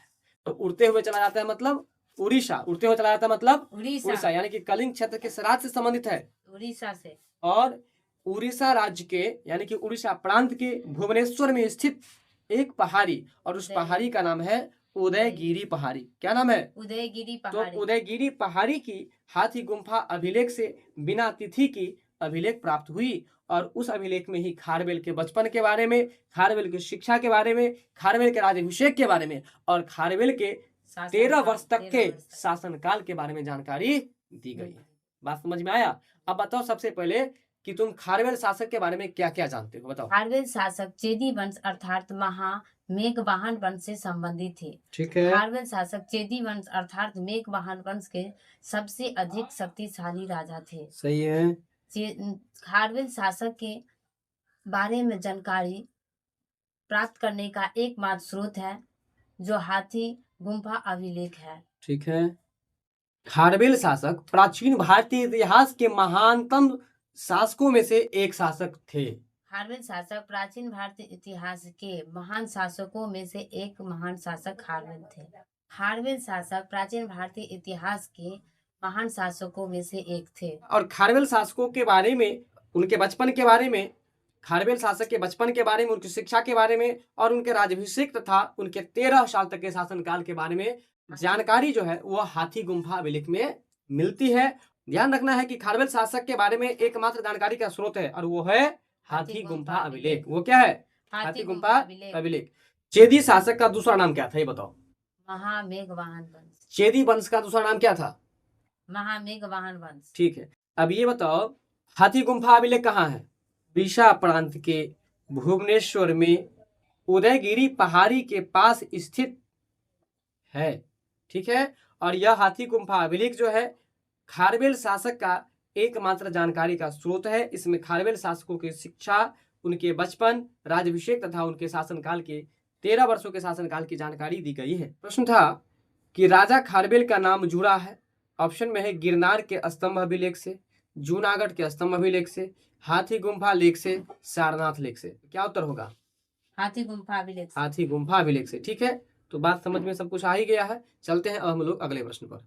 इसके बाद जो आपका अगला प्रश्न है, अंग जनपद की राजधानी थी, है ना। ध्यान रखना है कि अंग महाजनपद जो थी उसकी राजधानी कहाँ थी? अंग जनपद की राजधानी चंपा थी। कहाँ थी? है ना, चंपा थी। और इसके बारे में ठीक बताया था कि अंग में हम लोग चंपा चमेली का तेल लगाएंगे ना, इसलिए याद रखेंगे कि अंग महाजनपद की राजधानी कहाँ थी? तो चंपा थी। उत्तरी बिहार के वर्तमान भागलपुर तथा मुंगेर जिला अंग महाजनपद के अंतर्गत आता है ना। याद रखना है कि अंग महाजनपद जो है ना बिहार के किस जिला में अवस्थित है? तो 2 जिला का नाम लेना, एक भागलपुर जिला और दूसरा मुंगेर जिला। वैसे भी प, फ, ब, भ और म, यानी कि भ के बाद क्या आया? म आया। तो भ से भागलपुर और म से मुंगेर। यानी कि याद रखना है कि अंग महाजनपद जो है बिहार के किस जिले में अवस्थित है? तो भागलपुर में और मुंगेर में, है ना। या इसको उल्टा ऐसे भी कर सकते हैं कि बिहार के वर्तमान भागलपुर तथा मुंगेर जिला जो है ना वह अंग महाजनपद के अंतर्गत आता है। वर्तमान समय में बिहार का भागलपुर और मुंगेर जिला जो है वह अंग महाजनपद के अंतर्गत आता है। बात समझ में आ गया? इसकी राजधानी जो है वह आपको चंपा थी। अंग महाजनपद की राजधानी कहाँ थी? चंपा थी। महाभारत और पुराणों में चंपा महाजनपद का पुराना नाम मालिनी, और सही बात भी है, इसको याद रखना आसान है। चंपा चमेली का फूल कौन तोड़ेगी? चंपा चमेली का फूल कौन उपजाएगी? कौन तोड़ेगी? मालिन सब ना। नहीं समझ रहा? फूल का काम कौन करता है? माली, मालिन। तो वही बात तो है, चंपा का प्राचीन नाम जो है मालिनी था। याद रखना, चंपा का प्राचीन नाम क्या था? मालिनी था। महाजनपद चंपा जो था उसका प्राचीन नाम मालिनी था। और इसका ट्रिक बताया कि चंपा चमेली का फूल मालिन उपजाएगी और वो तोड़ेगी। इसलिए इस बात से याद रखेंगे कि चंपा का प्राचीन नाम जो है मालिनी प्राप्त होता है। इसके बाद है दीघ निकाय के अनुसार, किसके अनुसार? इस नगर निर्माण योजना का वास्तुकार महागोविंद था, है ना। कौन था? तो महागोविंद था। कौन था? महागोविंद था। याद रखना है, दीघ निकाय के अनुसार इस नगर का निर्माण योजना का वास्तुकार जो था, है ना, वो महागोविंद था। यानी कि ये चंपा जो था ना, तो वो चंपा में नगर का निर्माण जो किया गया था वह किस वास्तुकार के द्वारा? तो महागोविंद के द्वारा। किसके द्वारा? महागोविंद के द्वारा। अब इसको भी याद रख सकते हैं कि चंपा नगर, चंपा चमेली का फूल कहाँ पर चढ़ाएंगे? गोविंद भगवान पर चढ़ाएंगे। इसलिए चंपा नगर जो था उस नगर का नगर निर्माण योजना जो किया गया था, प्लानिंग जो किया था नगर बनाने का, वो महागोविंद वास्तुकार के द्वारा। वास्तुकार मतलब समझ लो राजमिस्त्री। बात समझ में आ रहा है ना? ठीक है। और राजमिस्त्री मतलब समझते हो ना, जो ये घर जो बनाता है। हम अंग महाजनपद के बारे में क्या क्या होता है? अंग महाजनपद की राजधानी चंपा थी। ठीक है। चंपा नगर को बनाने वाले वास्तुकार जो थे महागोविंद थे। चंपा का प्राचीन नाम मालिनी था। वर्तमान बिहार में भागलपुर और मुंगेर जिला के अंतर्गत अंग महाजनपद आता है। और महाभारत तथा पुराणों में चंपा का प्राचीन नाम जो है वो मालिनी है। महाभारत में और पुराणों में चंपा महाजनपद का नाम है ना, चंपा जो उसकी राजधानी थी अंग महाजनपद की, उसका पुराना नाम मालिनी प्राप्त होता है। बात समझ में आ गया? बराबर पर्वत श्रृंखला बोलोगे? बराबर पर्वत श्रृंखला। कौन सा पर्वत श्रृंखला है? बराबर पर्वत श्रृंखला। बराबर पर्वत श्रृंखला स्थित क्या चीज? गोरखगिरी। गोरखगिरी किसके द्वारा विजित की गई। विजित मतलब किसके द्वारा जीती गई, है ना, किसके द्वारा जीती गई। तो कह रहा है कि बराबर पर्वत श्रृंखला स्थित जो गोरखगिरी है ना, क्या चीज, गोरखगिरी, वह किसके द्वारा जीती गई। तो इसका सही उत्तर हो जाएगा खारवेल। क्या हो जाएगा, खारवेल। तो बराबर पर्वत श्रृंखला स्थित जो गोरखगिरी है वह किसके द्वारा जीती गई, तो खारवेल के द्वारा। किसके द्वारा जीती गई, खारवेल के द्वारा। बराबर पर्वत श्रृंखला स्थित जो गोरखगिरी है वह किसके द्वारा जीती गई, खारवेल के द्वारा जीती गई, है ना। तो इसको भी याद रखना आसान है। देखो खारवेल शासक के द्वारा जीती गई है गोरखगिरी, ठीक है। तो देखो ख से खारवेल, और ख के बाद क्या आता है, गौ आता है, तो गौ से याद रखना गोरखगिरी। क्या याद रखोगे, गोरखगिरी, ठीक है। और गोरखगिरी को जीती गई किसके द्वारा, खारवेल शासक के द्वारा। तो ये गोरखगिरी कहाँ पर स्थित है, गोरखगिरी में रथ और गिरी लगा हुआ है। तो अब देखो गिरी से याद रखना कि गिर जाएगा क्या चीज, रथ। क्या चीज, रथ। तो रथ कब गिर जाएगा, तो जब उसका पहिया नहीं बराबर नहीं होगा। तो इसलिए याद रखना कि बराबर वाला बात से बराबर पर्वत श्रृंखला, बराबर पर्वत श्रृंखला, फिर से बोलो, बराबर पर्वत श्रृंखला, यानी कि बराबर पर्वत श्रृंखला में स्थित है गोरखगिरी। क्या चीज, गोरखगिरी। और वही गोरखगिरी जो है वो किसके द्वारा जीता गया, खारवेल के द्वारा जीता गया। बात समझ में आ रहा है ना। चेदी वंश के शासक खारवेल। अब देखो ये बात तो हम लोग बहुत अच्छा से क्लियर कर चुके हैं, है ना। चेदी वंश या महामेघवाहन वंश, चेदी वंश के शासक खारवेल ने बराबर पर्वत श्रृंखला स्थित गोरखगिरी को विजित किया था। क्लियर है जी। इसके बाद एक खारवेल का हाथी गुम्फा अभिलेख चेदी वंश के महान शासक खारवेल से ही संबंधित है। तो ये भी बात हम लोग पढ़ लिए हैं कि हाथी गुम्फा अभिलेख का संबंध किस शासक से है, खारवेल शासक है। और खारवेल शासक का संबंध किस वंश से है, अगर ये पूछ दे तब, तो चेदी वंश से या महामेघवाहन वंश से है, ठीक है। तो हाथी गुम्फा अभिलेख चेदी वंश के महान शासक खारवेल से ही संबंधित है। यह अभिलेख भारत का पहला प्रशस्ति अभिलेख है। यह जो अभिलेख है, कौन अभिलेख, हाथी गुम्फा अभिलेख, वह भारत का पहला प्रशस्ति अभिलेख है। याद रखना, भारत का पहला प्रशस्ति अभिलेख हाथी गुम्फा अभिलेख। बोलो, भारत का पहला प्रशस्ति अभिलेख हाथी गुम्फा अभिलेख है। बोलो, भारत का पहला प्रशस्ति अभिलेख हाथी गुम्फा अभिलेख है। फिर से बोलो, भारत का पहला प्रशस्ति अभिलेख हाथी गुम्फा अभिलेख है। इसके बाद है कि इस अभिलेख में पहली बार महाराजा शब्द का उल्लेख मिलता है। अब ये भी याद रखना कि महाराजा शब्द का उल्लेख पहली बार किस अभिलेख में मिलता है, हाथी गुम्फा अभिलेख में। अब एक बात समझो कि हाथी पर कौन बैठेगा, महाराजा सब बैठेगा ना। तो इसलिए याद रखना कि महाराजा शब्द का पहली बार उल्लेख जो मिला कहाँ पर मिला, हाथी गुम्फा अभिलेख में मिला है। बात समझ में आया कि नहीं आया। हाथी पर सब नहीं बैठेगा, महाराजा बैठेगा। इसलिए महाराजा शब्द का पहली बार उल्लेख जो पाया गया है वह कहाँ पर पाया गया है, हाथी गुम्फा अभिलेख में पाया गया है। तो इस तरह से इस टॉपिक के जितने भी प्रश्न थे ये सब समाप्त हो चुके हैं। अगर आपको वीडियो आपके लिए यूजफुल लगा हो तो अगले वीडियो के लिए चैनल को सब्सक्राइब करके लाइक भी कर लीजिएगा, ताकि हर वीडियो का नोटिफिकेशन आप तक तुरंत पहुंच सके। इसके बाद जो हम अगला लेक्चर लेकर आएंगे उस अध्याय का नाम होगा यूनानी आक्रमण। क्या नाम होगा, यूनानी आक्रमण। तो मिलते हैं हम लोग अगली वीडियो में, तब तक के लिए बहुत बहुत धन्यवाद।